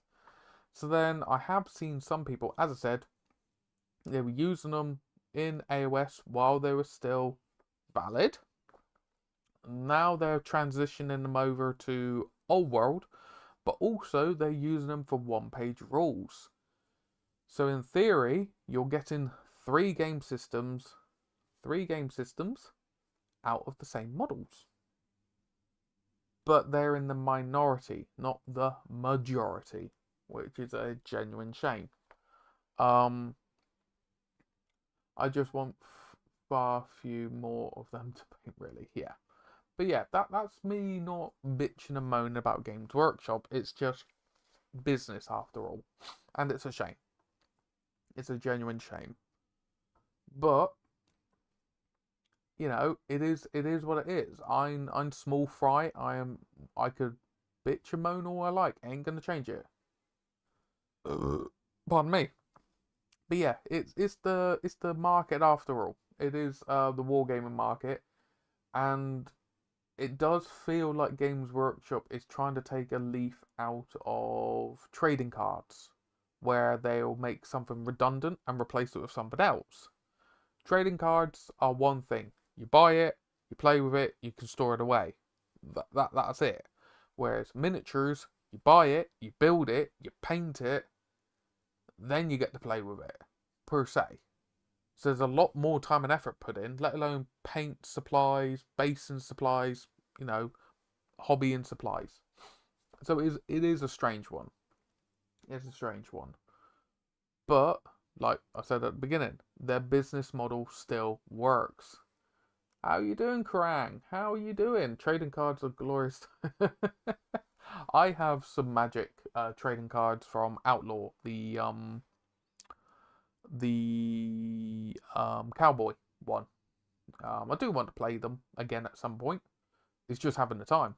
But how are you doing? How are you doing? We're having a bit of a discussion in a minute, because this stream was a bit of a chilled out stream. I was fixing the FEP sheet to my 3D printer. I was also packing up a commission 3D print for a customer that I need to send off. Yeah, friendly debate, discussion, tomatoes. All same difference, ain't it? And then I've been varnishing up some piratical ogres. Are they? Ooh. Yay, the shine's gone. I'll show them off in a minute.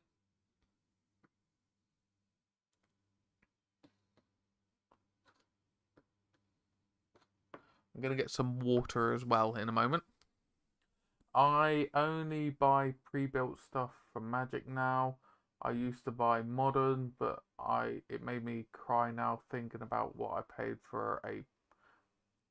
Oh yeah, Magic is expensive, depending on where you step into it. Yeah, every time I ask a question at my local GS and someone says because GW says X or X isn't supported anymore, I told them they're in an abusive relationship with Games Workshop and they own the models. Yeah, that's the scary mentality about it. Like, I think one of the things that hit the nail in the coffin for me, enjoying the hobby as much as I could enjoy it, when I was playing war games once a week, maybe even twice a week sometimes, was some of you may know I really enjoyed my Dark Angels, and I was looking at doing a Fallen army using Heresy models that I could play it in Warhammer Heresy 30k games, or Warhammer 40k 30k, sorry, but then I could use it as a Heresy force, Fallen force in 40k with the Leviathan Dreadnoughts, the Spar, all those, Forge World models, and Rogue Trader models. I had some of the Rogue Trader metal whirlwinds and predators and so on and so forth. Been collecting it for many, many years. Then Legends happened, and just there wasn't, as I said, no support for those models, and it felt very odd. And then the Fallen themselves got all but axed. The only Fallen entry that exists that is supported is Cypher. That's the only model left. They did used to have a detachment where you could have Fallen, where it was Cypher, a Sorcerer, a Rhino, and then Fallen units, which was very odd, but hey ho, it was a unit. And yeah, it was just very, very, very odd. And I do think other people felt the same. But I'm going to be right back. I'm going to get some water and I'm going to rim these bases and then we'll go from there. As I said, be right back.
And nothing wrong about that. Binge whatever you want, good sir. It's your time. No one's going to punish you for your time. Except for yourself, obviously. But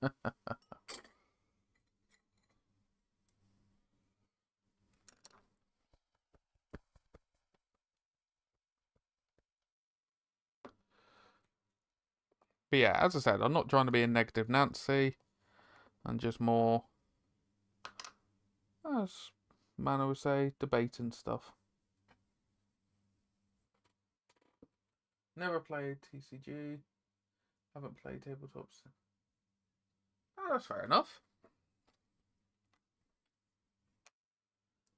I think personally the reason why I also keep away from Tabletop Simulator is I think it would encourage me to maybe not put time and effort into painting my models, and I just go, oh, I can just be lazy and just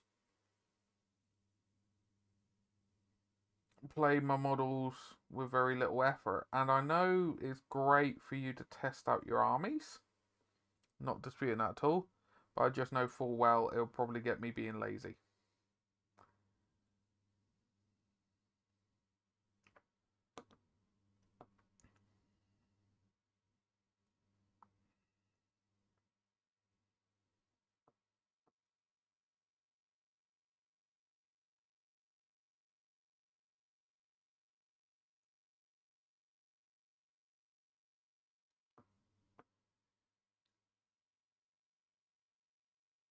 But I know it's a great mechanic or great system to allow friends to play with each other that don't have the opportunity to play with each other.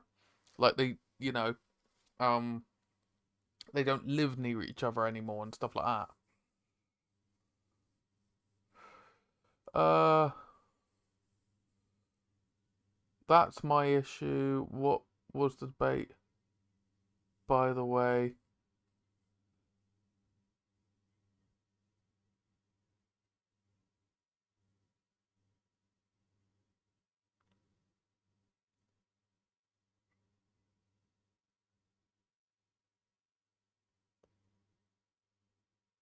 Yeah, that's what I mean. It's a double-edged sword. I think it's the best way of putting it. It's very much a double-edged sword.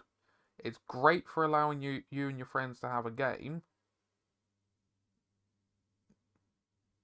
but it can encourage you just to be like, oh, I'll just play my games.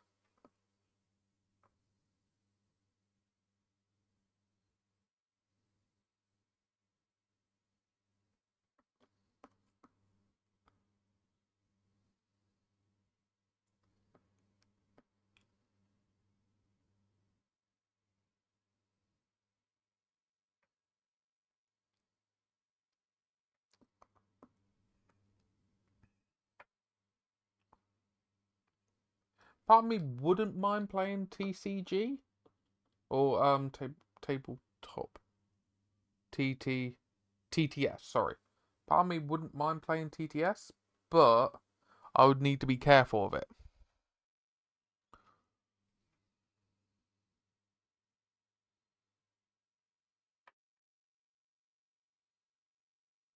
What I may do with it is, if I was going to do it, I'll probably stream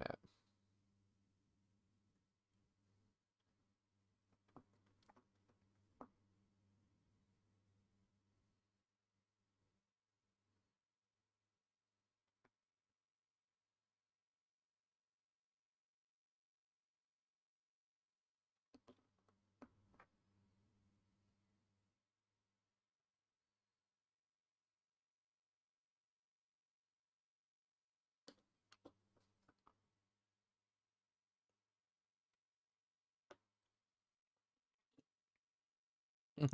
No worries. Add jail.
Um, We are back, thank you. Welcome back. Planning to not worry about Agile anymore Friday when I get back. Fair enough. It's okay for what it is. Streamers got a few cents. Ads all good. Yeah, I put the ads on minimal so it doesn't spam, if that makes sense. Hopefully it doesn't spam.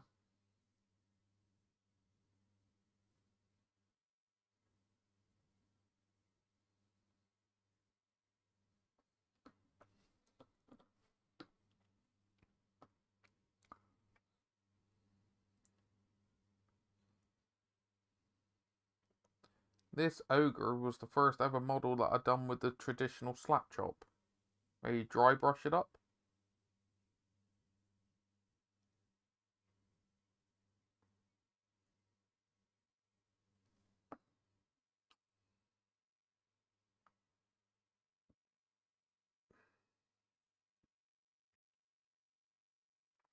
So it is darker than the other ones that I've painted.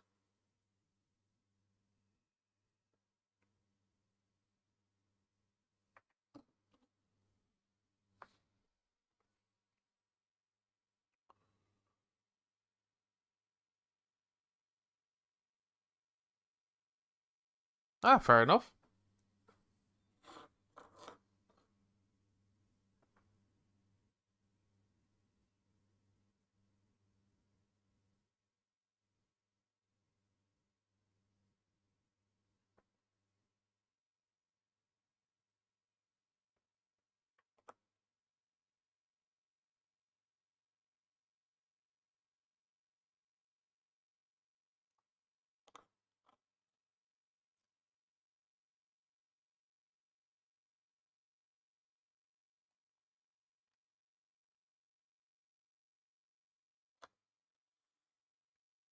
Yeah, I don't mind having debates and discussions while people are respectful to each other.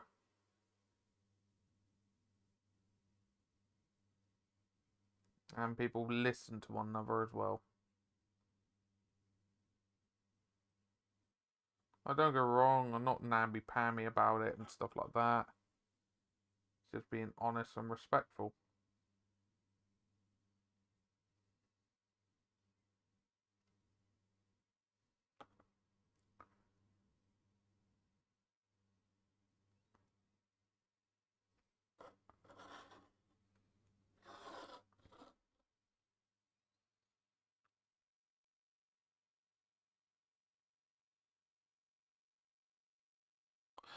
Well, fingers crossed it gets dealt with, good sir.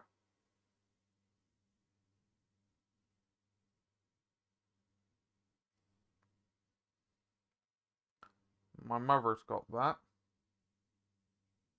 And yeah, once the ball's rolling and it's dealt with, or being dealt with, it'll make it 10 times better.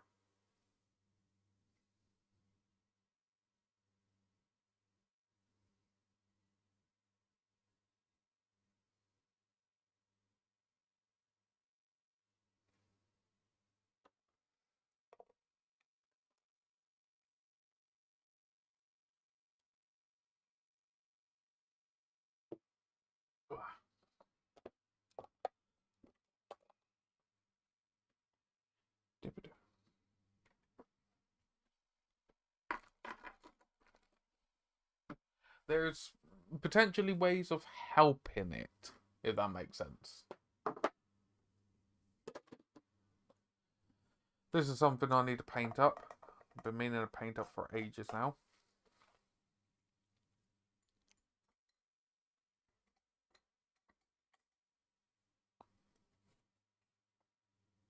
Yes.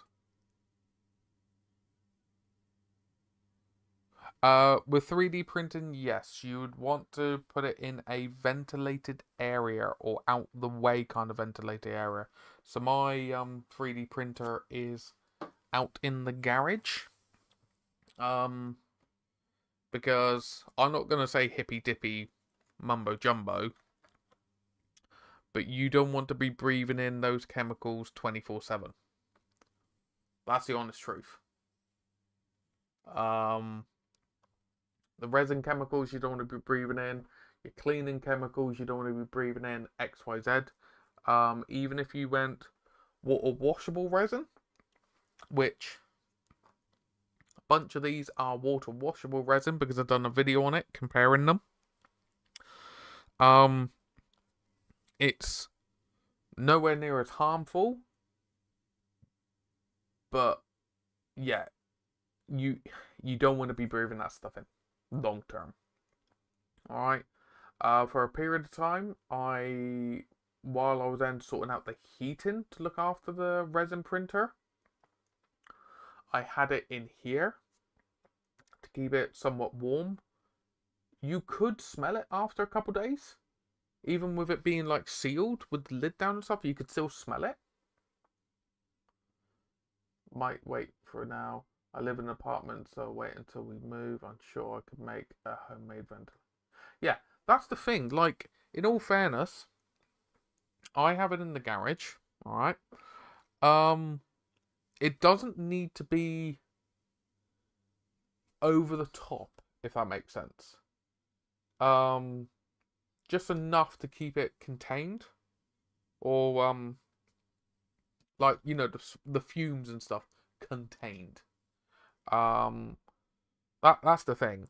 The problem is, I know some people that are very lax and stuff about it, and then you talk to them and they're like, "Oh, it's fine." It's like, come on, you know, you want to be a bit more sensible, and then they're like, "Yeah, I'll pull my finger out and put it somewhere else a little bit more careful," and then it's fine. You know, I'm not gonna beat people over the back of the head with a bottle of resin. It's your choice. It's your decision. But there are known issues with UV resin over time. So it is, you know, obviously your choice at the end of the day. Now, all jokes aside, I need to buy more resin.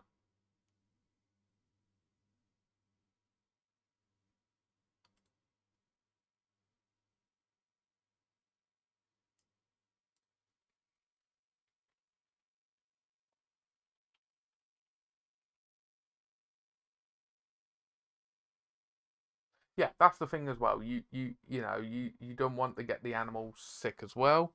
I'm just going to turn it off, and I'm going to look at buying some resin. Just glue and plastic to get a draft through my house. Yeah, that's what I mean. Like, anything with nasty fumes, just, how do I say, be careful.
Let's have a little look. Let's see what I ordered in the past.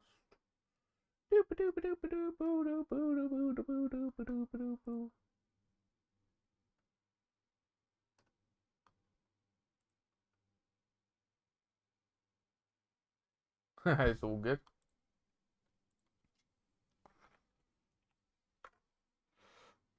I need to go on eBay to buy my FEP sheets. So, FEP. Oh, let's see if I can get them through Amazon a minute. FEP film.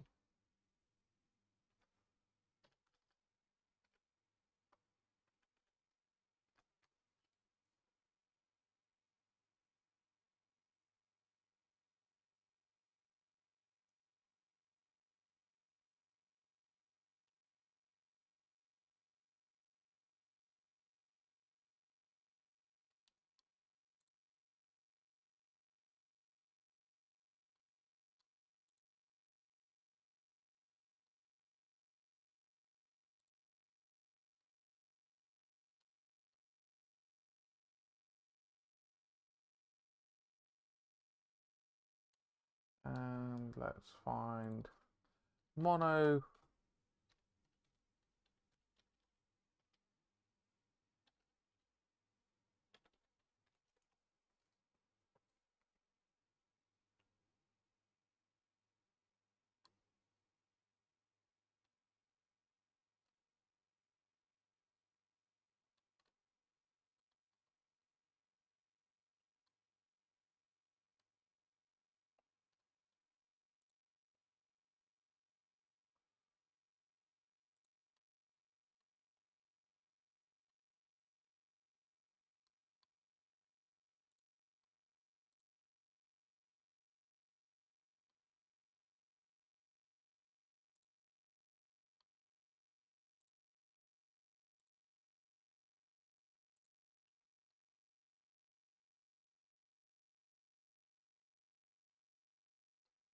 Yeah, it is what it is.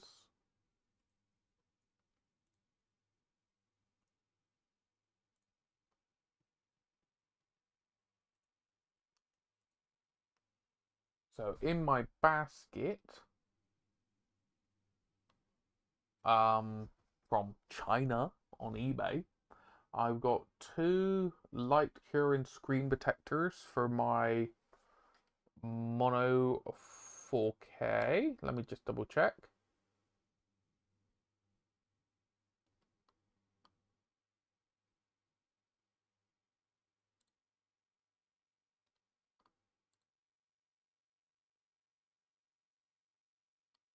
Yep. And then I've also got 5 of these FEP sheets. The 2 protectors are going to cost me £9, and the 5 FEP sheets are going to cost me a tenner. Not bad for protecting the the screen, and also for the FEP sheets.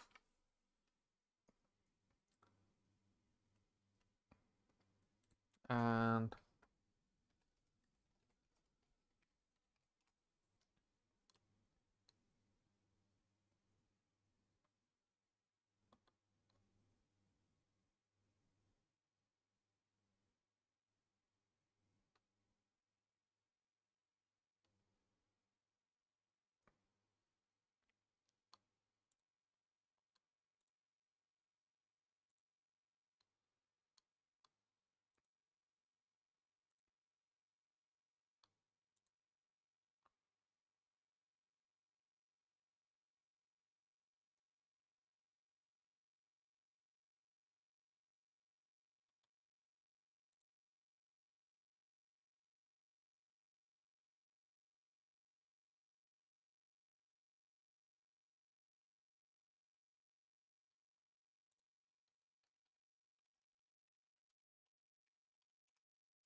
so it looks like, alright, so this is the thing that I keep an eye out on Amazon when I try and purchase stuff. Alright, because I do have an Amazon affiliate link, which is very useful when people use it. Because if I can, I try and use the credit that I get from Amazon to go back into the YouTube and the 3D printing side. So I try and keep an eye out for like reliable brands like Elegue. I've used Sunlu and Jo and things like that. And the nice thing is, this one here is 27% off. So yeah, I cannot complain. Well, it's 19% off. So it's normally £18 a bottle. It's down to 14.5. So for 2 litres, that's £29. Whereas usually 1 litre is close to £20 of ABS. So ABS has a little bit of spring to it. So I'm more than happy to deal with that. Yep, I'll be picking that up now.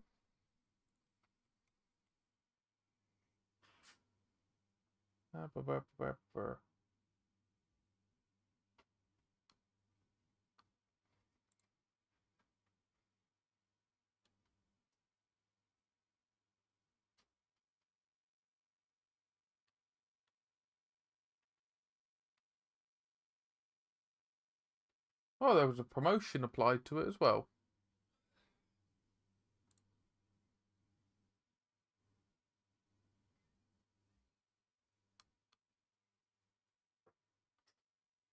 Oh, I save an additional 5% buying 2 bottles of the stuff.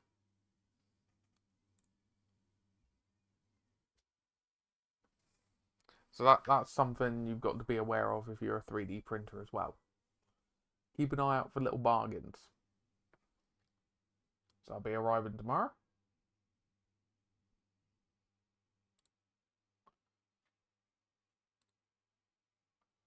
And then I'll be purchasing the sheets as well. Might as well purchase them now.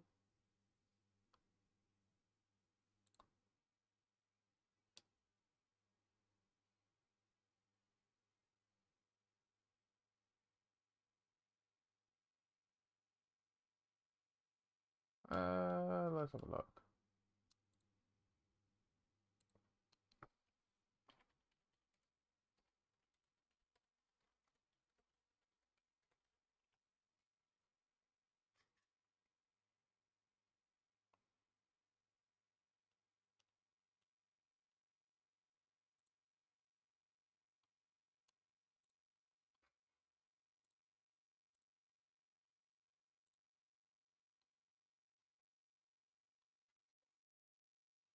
Doggies are sneezing quite a bit.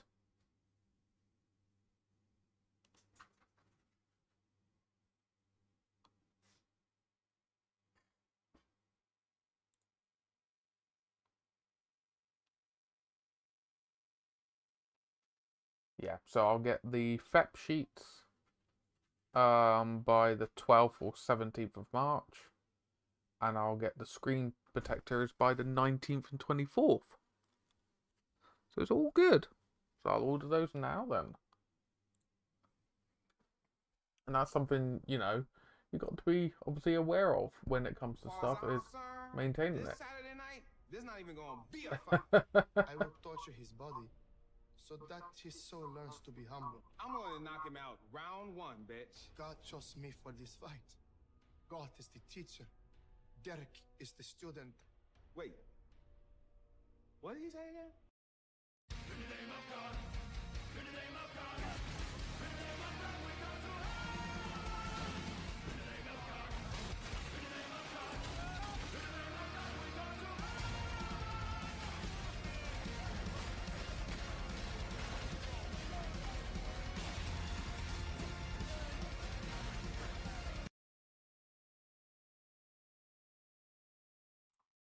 Hello, good sir. How we doing, me lover? How we doing? Are we doing all Gucci? Welcome in, you lovely, lovely, lovely lot.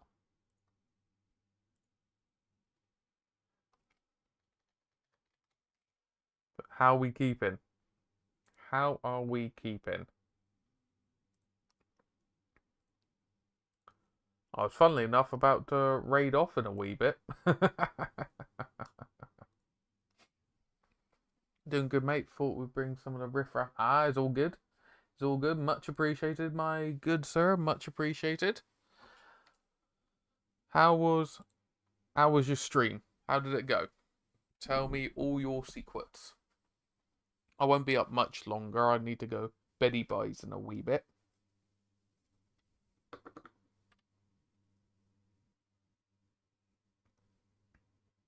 The varnish has definitely helped dull it down a bit, which I'm very happy about. May try and redo this base a little bit because it's not as sunny as the others. Great, as always. Got plenty painted for the fun. Nice! I'm glad to hear.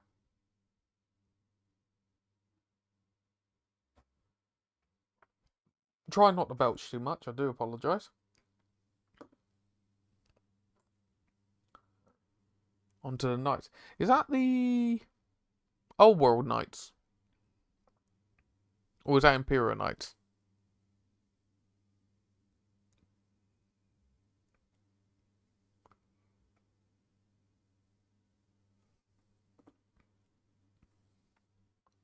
Bretonian Knights. Ooh, fancy bomb.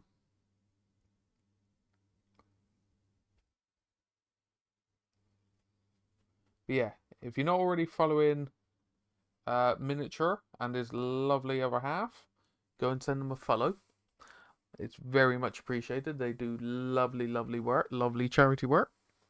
And if you've raided in from the lovely lot and you're new around here, my name's Mark. You may be able to tell from the twang. I am from Southwest England, Cornwall.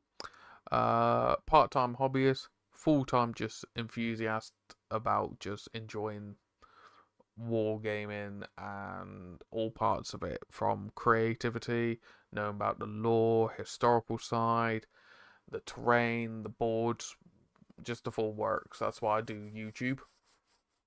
You right, sweetie?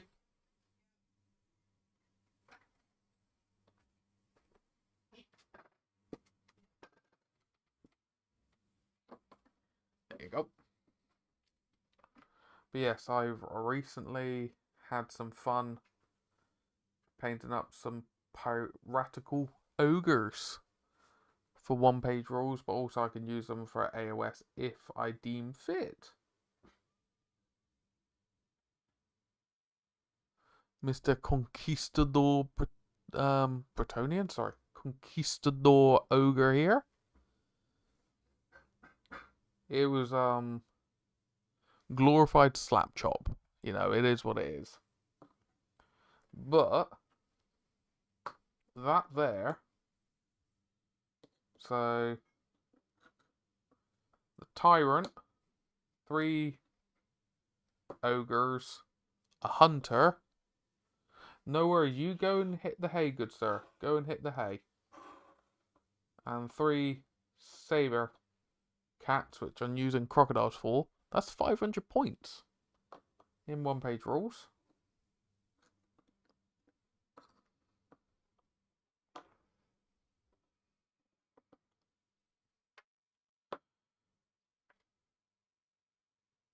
But yeah, I need to brighten them up. So at some point, I'm going to go along and brighten up the base. So then he can match in with the others. Yes. I do think, all jokes aside, I need to raid on myself. Because I is no longer a young man. I can't stay up till stupid o'clock at night. Especially when I got work at 7 o'clock in the morning. I can't survive on energy drinks. They don't agree with me as much. But thank you everyone for joining me tonight. I do have plans of streaming tomorrow, building and starting to paint up this branch viper, which is made by a local game store down my neck of the woods in Newquay. Miniature Worlds. Or Modular Worlds, sorry. So I'll put links up for it as well. I've got a commission. Well, that's a commission for them. So I'll be doing that. You're a young fella. If not, that makes me older. It catches up with you. Let's just say. But yes. Yes. But yeah, all fairness, if you're not already following, please click the follow button down below. You'll be notified of when I'm next streaming. If you have Discord, you are more than welcome to join. Notifications and stuff are going in there. I'm hoping to start doing monthly giveaways again for subscribers, and rewarding them for helping out. But as I said, I'll do the announcement and stuff through there. But as I said, thank you so very, very much for coming through on this little chilled out discussional stream and showing behind the scenes of how I do my 3D printing maintenance work and stuff like that, and having a discussion and a debate about wargaming in a nice, sensible way. But anyway, I'm waffling. Take care of yourself, take care of your loved ones. I think Kelly's going to say bye-bye to everyone as well. Bye. But yeah, if you want to click the follow button, you'll be notified of when we're next streaming. Thank you, Apothecary, for raiding in. But yes, we're going to toodle on by. Bye-byes. Bye.